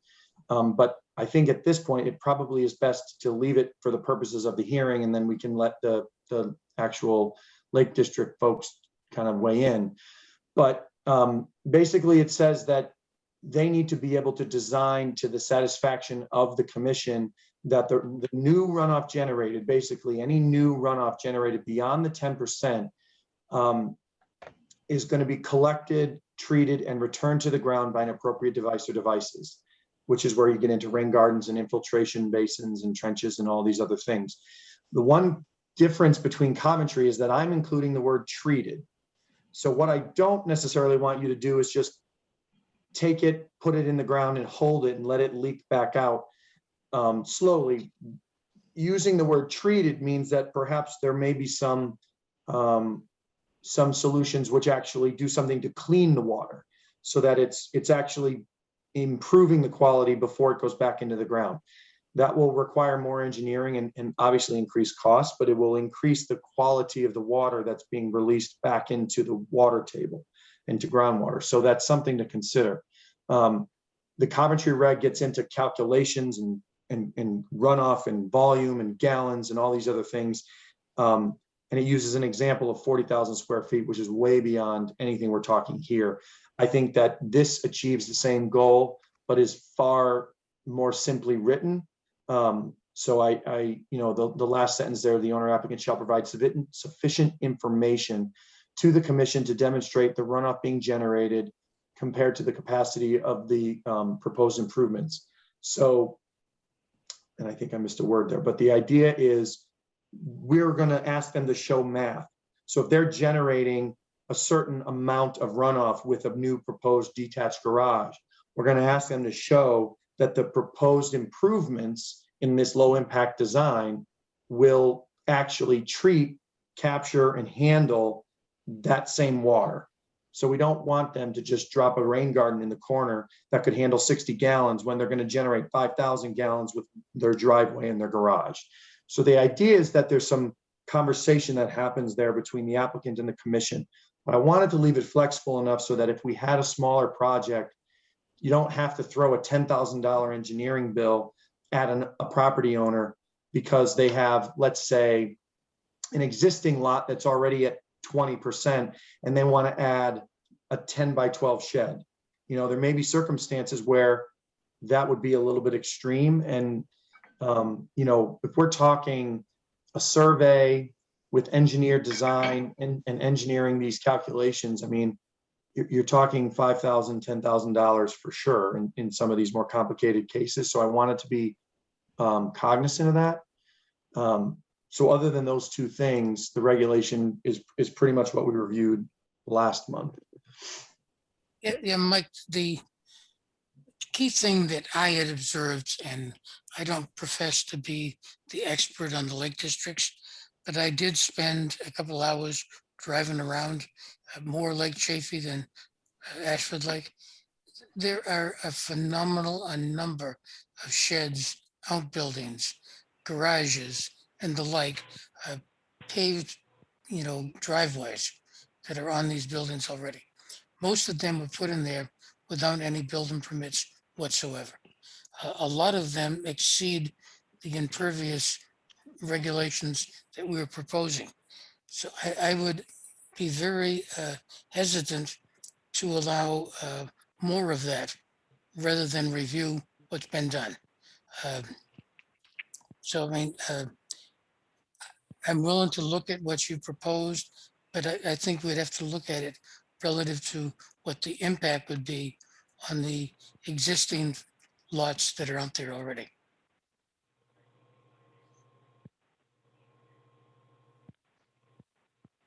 You're not saying to control what's already been done, obviously. There's nothing we can do on that. You're Right, talking about going forward. Yeah, you can, but we don't want to be permitting the same thing that's already happened. And I ask any of you, take a ride around the lake and look at the number of outbuildings, garages, paved driveways that exist already. We don't want to perpetuate more of that. So if this regulation does not do that, I would say, okay. But if it does, I think we need to think about it. The overriding interest of this commission is to make sure that we do not permit things that will facilitate changes of the residences around the lake that would impact the water quality, because that would be a significant impact financially on the town. So, I mean,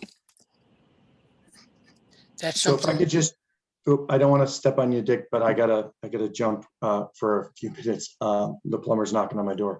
The one thing that I wanted to mention is the key to this is we're not going to make, if we keep the coverage low, we keep people where we want them to be for coverage, but we allow for the real sort of spread of properties that exist in these areas, so that if there's someone who, because they have a smaller lot, and they've done everything the right way. I mean, they've got a house, they've got a driveway, they have a shed, they have a porch, they've gotten permits, but because their lot is small and Ashford doesn't regulate coverage now, they're over the 10%. Even if they wanted to do something that was completely permitted, let's say they wanted to take their stone driveway and make it asphalt, right? In those cases, they would have a path forward, which avoids the need for them to get a variance, which runs with the land, which now we can't do anything about. The special permit allows for that dialogue. It allows for the engineering. It allows for conditions. The ZBA is not going to say, we'll give you a 1-car driveway, not a 2, or we want you to provide an engineering design for this or that. That's not how it works. The other thing that's important, I think, to remember is, for Ashford Lake, the average lot size is 0.9, but the median lot size is 0.4. For Lake Chafee, the average lot size is 0.53, but the median lot size is 0.24, right? So you have quite a spread in lot size. So 10% to the 0.89 or the 0.9 guy is a lot different than the 10% for the 0.4. And so it gives them this path forward where they're not going to the ZBA and we're not giving everybody the 30% out of the gate.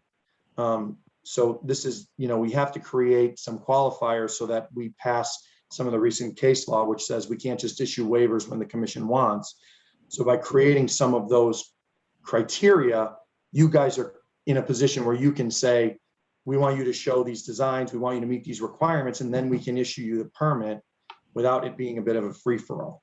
And you've given specific criteria for what it is we're evaluating it on also, as opposed to just women of prayer, so to speak. Right. So I will be back in a couple of minutes, but if not, I will watch the recording. Okay. Thank you, Mike. I would suggest that we take what Mike has prepared, run it past council, get the feedback, and then we can look at this next meeting. Yep. Thank you. Thank you, Mike. And thank you, Dick, on that. I've got to call up my agenda here again. Hang on.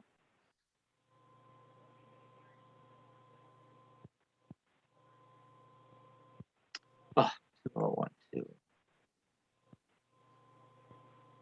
I'm going to tell everyone my password so they remember it. Red Cross for me? Nope. Has to do with the vehicles. Okay, got it up here. All right. So with that and with Dick's, yeah, we'll get it written up. We'll submit it to council.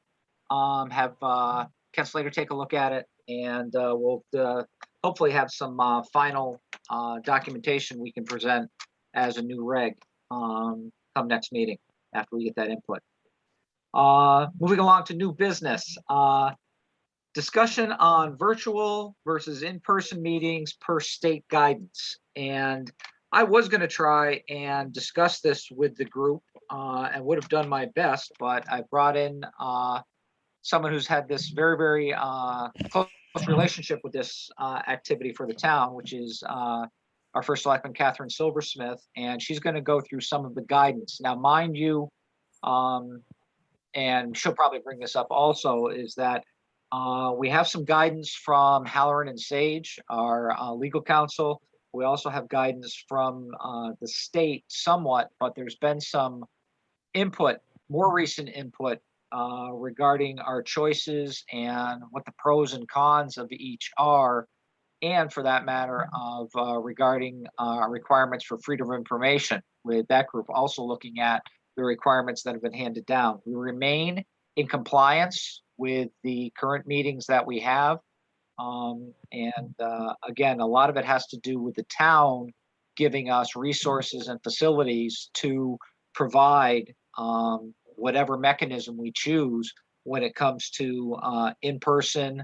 The new term for virtual, I guess, is remote, and also hybrid, a combination of the meetings. So Catherine, I hope that didn't steal your thunder, nor do I hope I went astray in what you were going to discuss. No, I was just going to mention that you're going to pay for throwing me under the bus on this. So, He's this gonna is a have little, to, You got to come home first, and you're not home, so. he's gonna have to clean out the hostel. I may not come home. Okay. Okay, so there's, is Mike still on? He's No, gonna come Mike, back, he right? had to go, he had to go let the plumber in. Okay, so I will give you what I know. There, as you know, many of you know, the governor's executive order 7B has expired. And all of the boards will need to make decisions on how best to conduct public meetings going forward. When all is said and done, you'll have basically one of three choices, and they may morph over time. But I can talk to you a bit about, I'll just give you a quick update or brief summary that Senate Bill 1202, commonly referred to as the Connecticut Budget Implementer, was signed by the governor, and it gives public agencies the ability to hold meetings accessible to the public by means of electronic equipment or hybrid, meaning in person and by means of electronic equipment until April 30th, 2022. And I will be sending out the link to that bill. I'll just give you a clue that the relevant lines in the bill are between lines 6,650 and 7,006. So it's a big bill. I'm reading some of this because I had some notes that I want to send out to folks. Prior to its signing, our town council, Halloran and Sage Municipal Group, published an interpretation of the implementer bill's new public meeting processes and procedures. We do have some concern about some of the implementer requirements and the amount of advance or lack of advance notice given to municipalities with which to comply. So what I heard today and saw today is the Connecticut Freedom of Information Commission has not yet issued any formal rulings regarding the new requirements and procedures the implementer bill has. However, they have issued an informal summary, something called an act concerning provisions related to revenue. Bear with me. I'm sorry, I got the wrong name. A primer. I think it's referred to as a primer, P-R-I-M-E-R, regarding public meetings held using electronic equipments. So we initially, just to make a point, the town of Ashford has been holding remote public meetings under the governor's order, and we contract with Tyke, I believe that's how I pronounce it, Planning and Policy Group, LLC, which Mike is one of the co-founders of that group, to manage our technical or Zoom aspect of those meetings, the virtual aspect. And we've been able to successfully adapt to this method.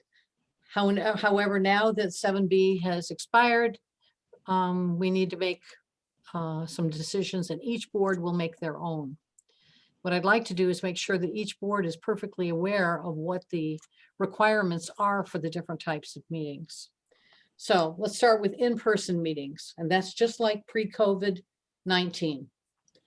With those, there is a new requirement. You know, before it was, we just conduct an in-person meeting, we would have minutes, we would provide notice within, I think it was 24 hours of that meeting, possibly 48, and I just can't remember. Now, the new requirement for an in-person meeting that is, if you are holding an in-person meeting, a member of that board may request an electronic accommodation to that meeting. And if the member has technology issues and becomes interrupted, the board can continue the meeting without that member, unless that member is needed for a quorum. So this electronic accommodation can be by phone. It could be by Zoom, but it is not considered a Zoom meeting. And this accommodation does not extend to members of the public. It only extends to a member of the board. So when we look at that and we think about what are the pros and cons of that, a fully in-person meeting puts us back within the realm of FIOA. There's a comfort to this in that we've been doing this for decades. And in-person interaction at public meetings has been cited as something that's been missing. Looking someone in the eye and not through a screen can help build relationships and foster understanding. Sometimes virtually things can be lost and words and intent misconstrued. And that's not to say that doesn't happen in a in-person meeting as well. But I think there's something lost in the flavor when it's through a technical mechanism like Zoom. The cons for this, for going to in-person, is some members of the public will not be able to participate in person for whatever reasons. And we have, there's a number of reasons out there. Certainly people are concerned about contracting COVID and some of the variations that may be coming in that. We'll need to have the proper technology in place should a board member wish to participate remotely. So that's a con, but not a huge one. Only remote board participators would receive the telephone credentials or the Zoom link to the meeting. So that's not for anybody else. Any questions about in-person meetings? Catherine, just to bring up, there's also with the in-person meeting, there is also still the issue, and I know you're working with that and dealing with that, of accommodations for rooms and availability of groups for all the meetings. And all That's the true. boards. That's true. And that's something, one of the things to take into account is whether or not your meetings, you wish to have social distancing in your meetings, which also can change where that meeting room would be. We're looking at, not only are we looking at what rooms we have available, but we're also looking at what technologies we have in those rooms and looking and getting information about what technologies we could apply. So thank you for pointing that out, Jeff. In terms of fully remote, that's the second option, solely by electronic means. Should a member of the public make a written request to the board not less than 24 hours prior to the meeting, the board must make available to that member of the public a physical location and the electronic equipment necessary to allow them to attend in real time and the same opportunity to participate and comment as if the meeting were held in person. We're not required to adjourn or postpone that meeting if the member of the public loses their connection. What it really means is what happens is someone needs to request in writing for a location and equipment to view and participate. Now, if that is a regular meeting, there is a requirement that for that board to post 48 hours in advance that they intend it to be a fully remote meeting. Then 24 hours in advance is what the time limit, if you will, for a person from the public making a written request to be able to participate using, a separate location and equipment. So there's definitely some pros and cons to this. Remote meetings tend to have a higher participation rates than in-person meetings. The convenience for staff, residents, and guests to participate from home and not to have drive home afterwards. And people are at higher risk are able to participate without having to come in person and subject themselves to risk. And I am assuming that is health risk. The cons are there's a time limit for arranging for that physical location, the technology required to meet the requester's need, and an individual to oversee or assist with that requester's use of the technology. And that time frame for making those arrangements is only 24 hours. Now, from a town perspective, we can come up with the technology. But when it comes to, I'm trying to envision, what if you have 10 people or 4 people that want to attend and they are making that request? That means that we have to have 4 setups for them, conceivably 4 locations depending. And that part's not quite clear yet. And also someone to assist them, because in all likelihood, someone who is asking for that kind of technical access to the meeting, in all likelihood, doesn't have that technology at home and doesn't know how to use it. So that's a factor. And let's see, there's some cost impacts about the technology, for the technology, and certainly could be some staff cost estimates, impacts if we need to have staff attending them. Some people have also cited some trouble or minor trouble with remote meeting software or possible issues stemming from disabilities resulting in an aversion to that technology. So those are kind of the downsides to that. What is interesting about this one and what we heard today, and it is the information's informal in nature because the FIOC is still looking at it, is that if it were a special meeting, that requirement is not needed, is not a requirement. In other words, a person could not request for the special equipment, whatever. It would just be a remote meeting. So, and in order for you to create, make your meetings special meetings, you would need to change the date or time of the meeting.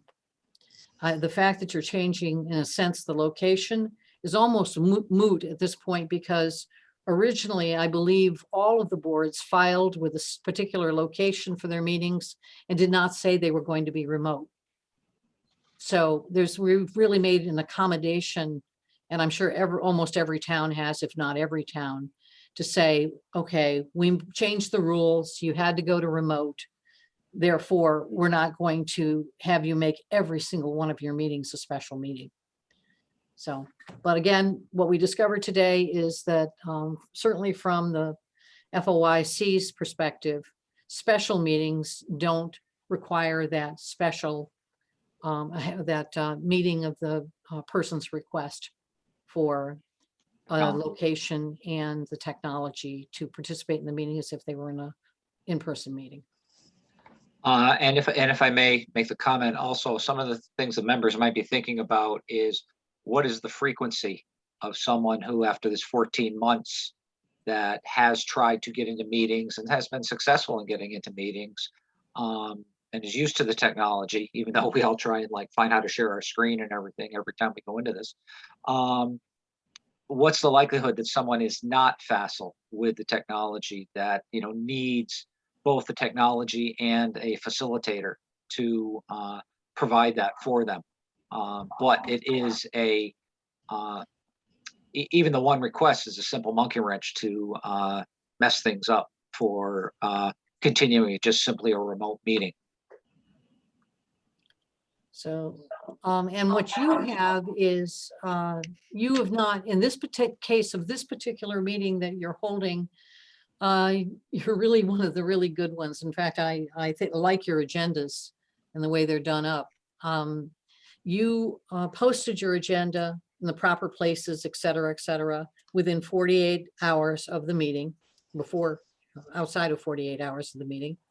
And in it, you indicated that it was a fully remote meeting, which is one of the requirements. And then no one requested to have the special accommodation. So you're fine for this meeting. And in all likelihood, you could be fine for a while because we're probably not going to have many, if any, people making the request for the technology.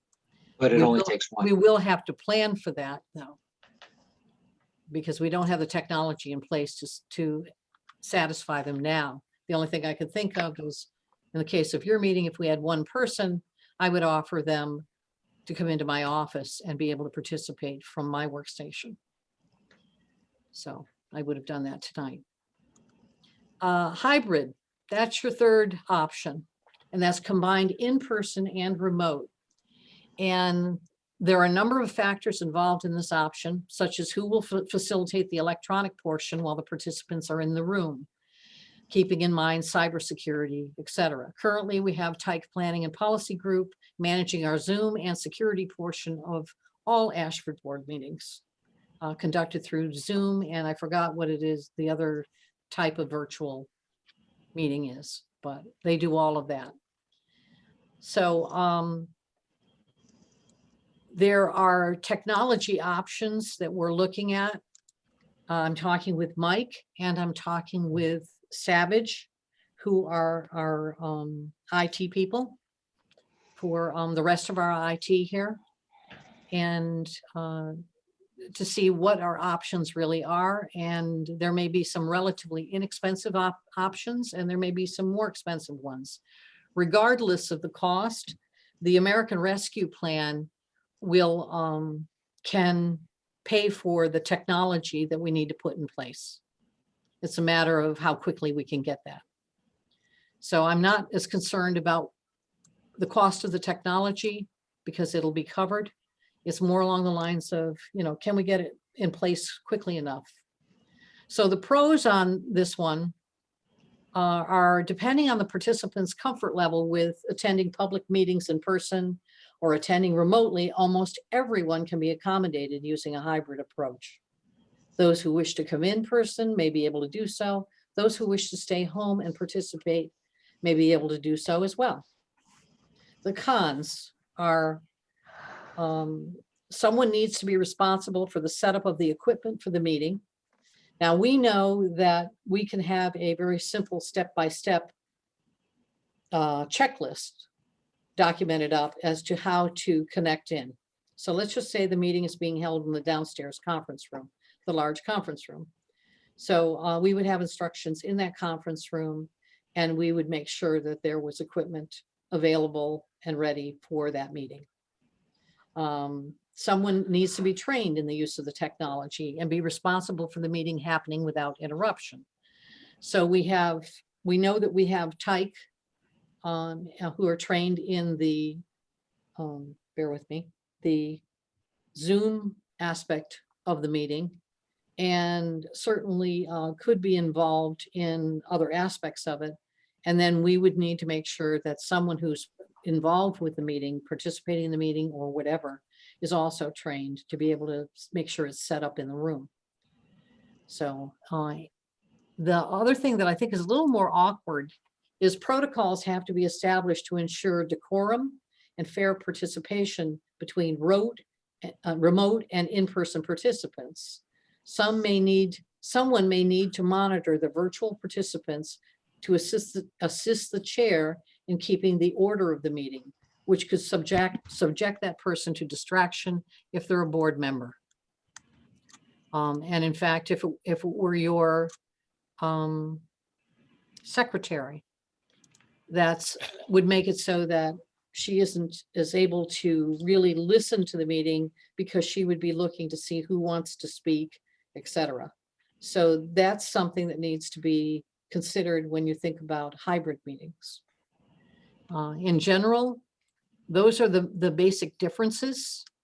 And, you know, you're going to come up with the meeting format or method that you think will work best for the people who are on your board and who attend your meetings.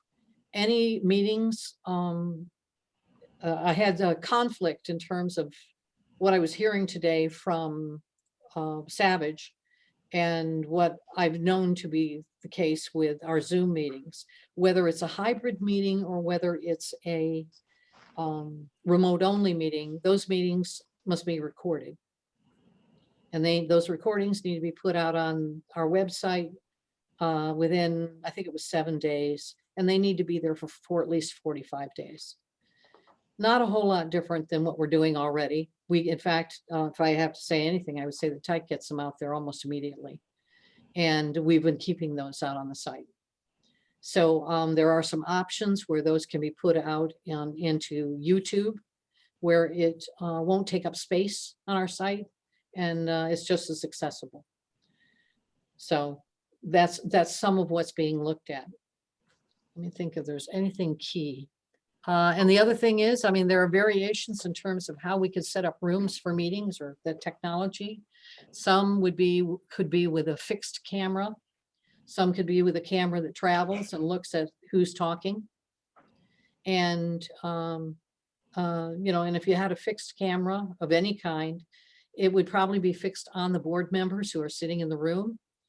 And anyone who is speaking, excuse me, who's in the room would probably come up to the proximity of that table and speak so they could be on camera. And anybody who's in the Zoom session could also be on camera. So there are ways to handle that and ways to handle that. So we'll be looking at that as well. There's also an issue, and you had mentioned earlier about recording the remote and hybrid meetings, whereas the in-person meeting, from someone, I believe you said you got a recommendation that those should be recorded also, not from a transcription or minute method. Exactly. Incredibly enough, what I heard today, and I'm still challenging it, is that our in-person meetings should be, bear with me, should be Recorded. Audio recorded. Now, one of the things that everybody should be learning, I mean, if in fact that is the case, then when a person speaks, they should be saying their name before they speak.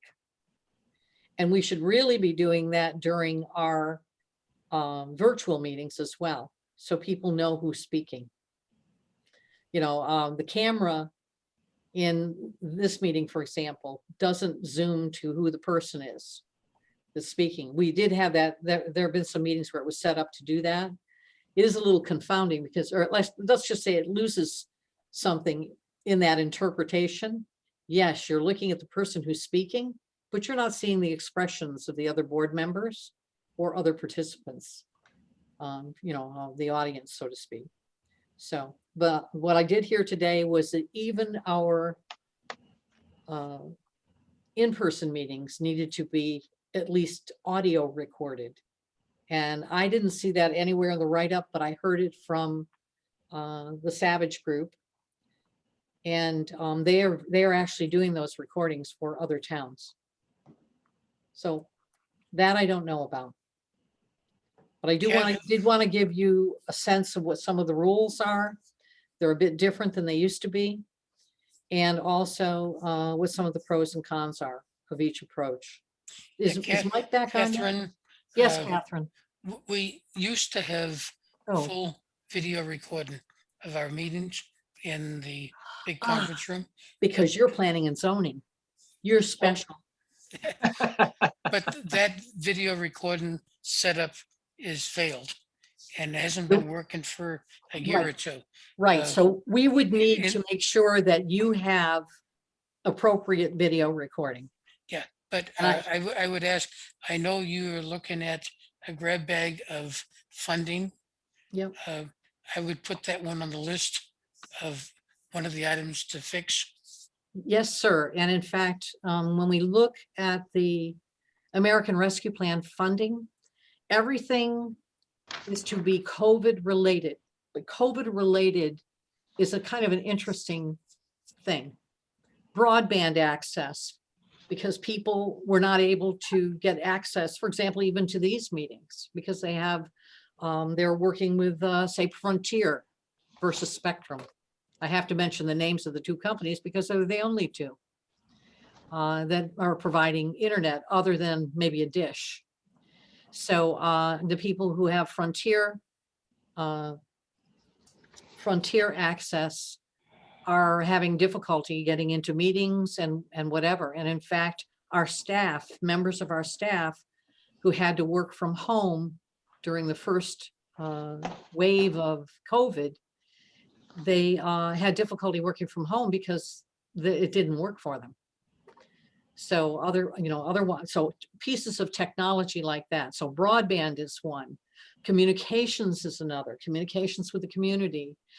Getting the community out and into the fresh air and having activities that are enriching to them, that bring, in some ways, I want to use the term, bring them out of their COVID shell.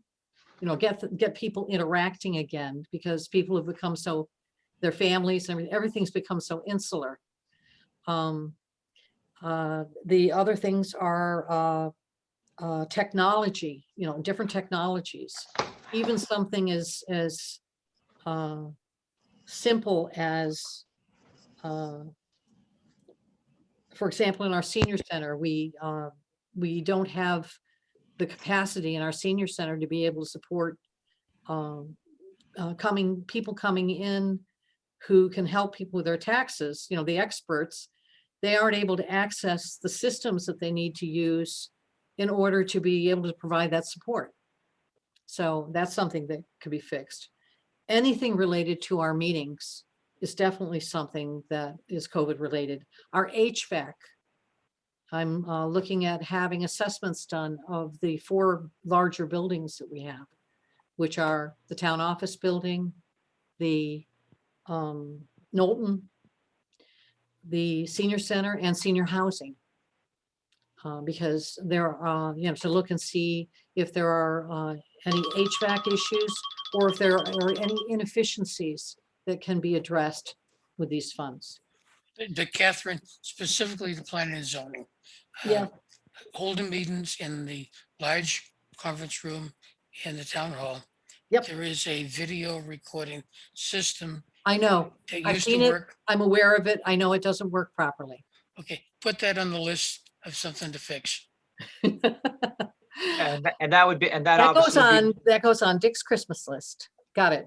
that obviously would be more than just for planning and zoning. It would fit anybody's need who does remote, who does in-person meetings going forward. That's right. It would be what we would do is put something in place that works for everybody. Right. And also we're looking at how much of that kind of technology is portable. Can we port it over to Knowlton, or do we need a separate setup at Knowlton?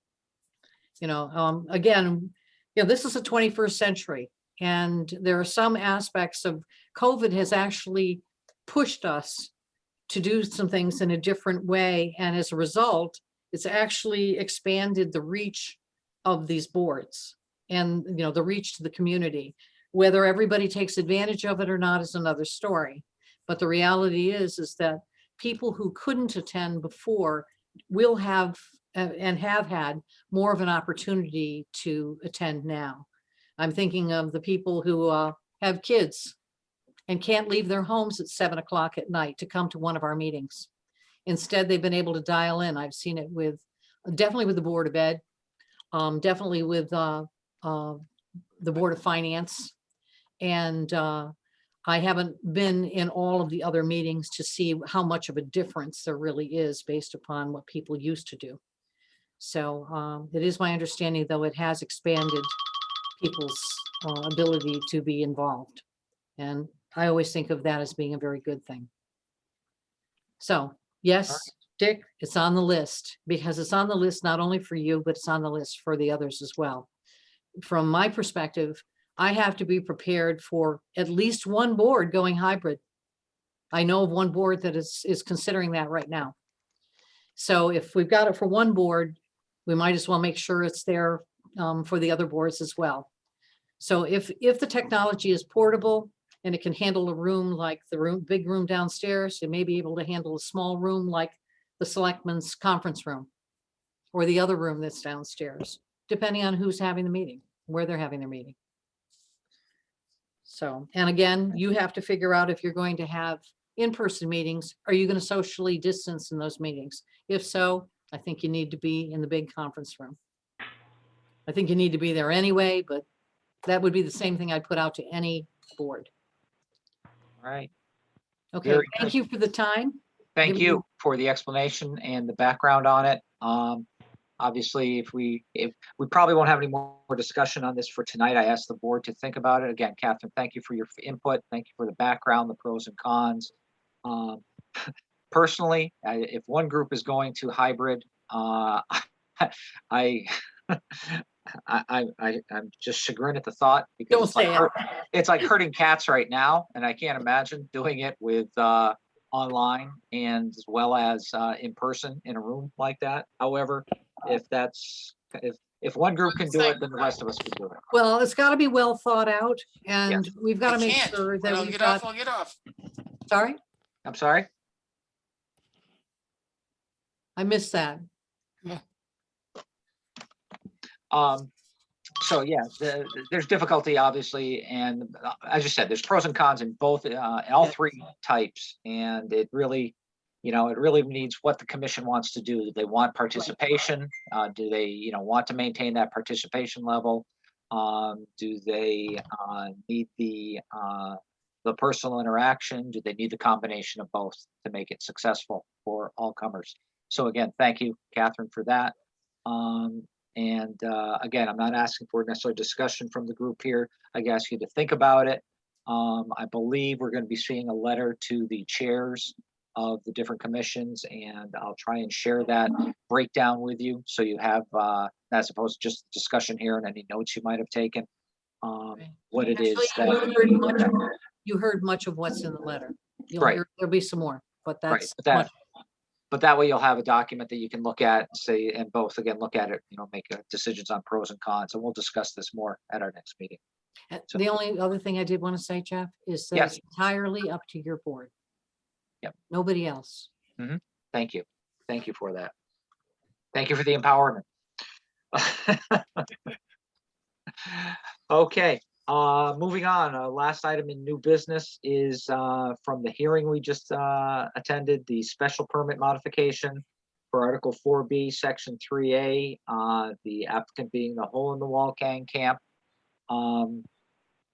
Simply put, as I said, unless they had recommended a nuclear reactor, I can't think of anything on this that gives us pause, except for obviously, as Dick pointed out, the requirements of the fire department approving their plan and their submission for the fire prevention items that they put in. But obviously open to discussion on this from the board. Yeah, I would propose that we would approve their application contingent upon the fire department and fire marshal passing on their application. Do we have a second on that? Second. Motion? I'll Second. Who I was think, that? I think Mark again spoke up and seconding it. Correct. Okay, and any discussion from the group on this? Any further discussion outside of the motion? I don't know who seconded it. It was Mark Mark Schnubel. Schnubel.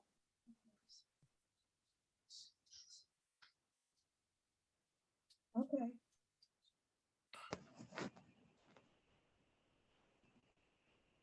Any discussion?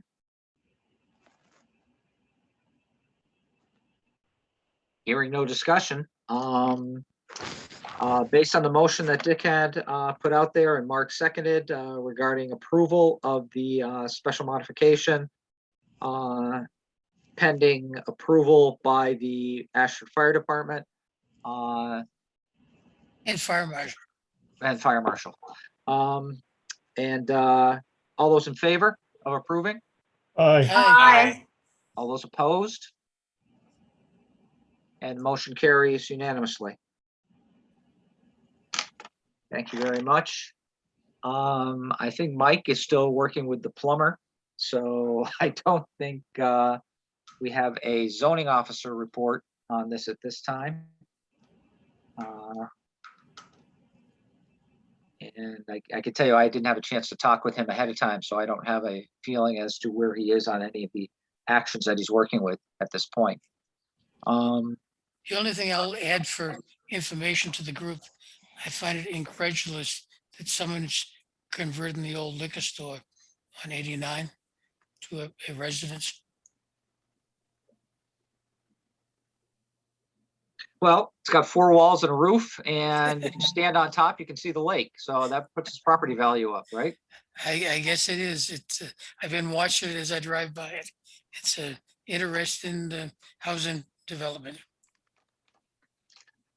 Okay, be that we're there, can I get a motion to adjourn for the July meeting? So moved. Catherine, motions. Is there a second? Second. Yeah. You have to second. say your name because I don't know who's doing that. We'll go Tom Hastings, seconded the motion. Sorry, Valerie. All those in favor? Did Catherine say Aye. Aye. Amen. I'm sorry, Valerie. Yes, Catherine Sampson did make the initial motion to adjourn. And it sounded pretty unanimous with all those in favor. Yes. Okay, Good. all right. Thank you all. Thank you for your Thank attention. you. And Thanks, Jeff. thank you for the two Thank you. hearings Thank and all. you. Night, Great job. everybody. Take Right. care. Be safe. Take care.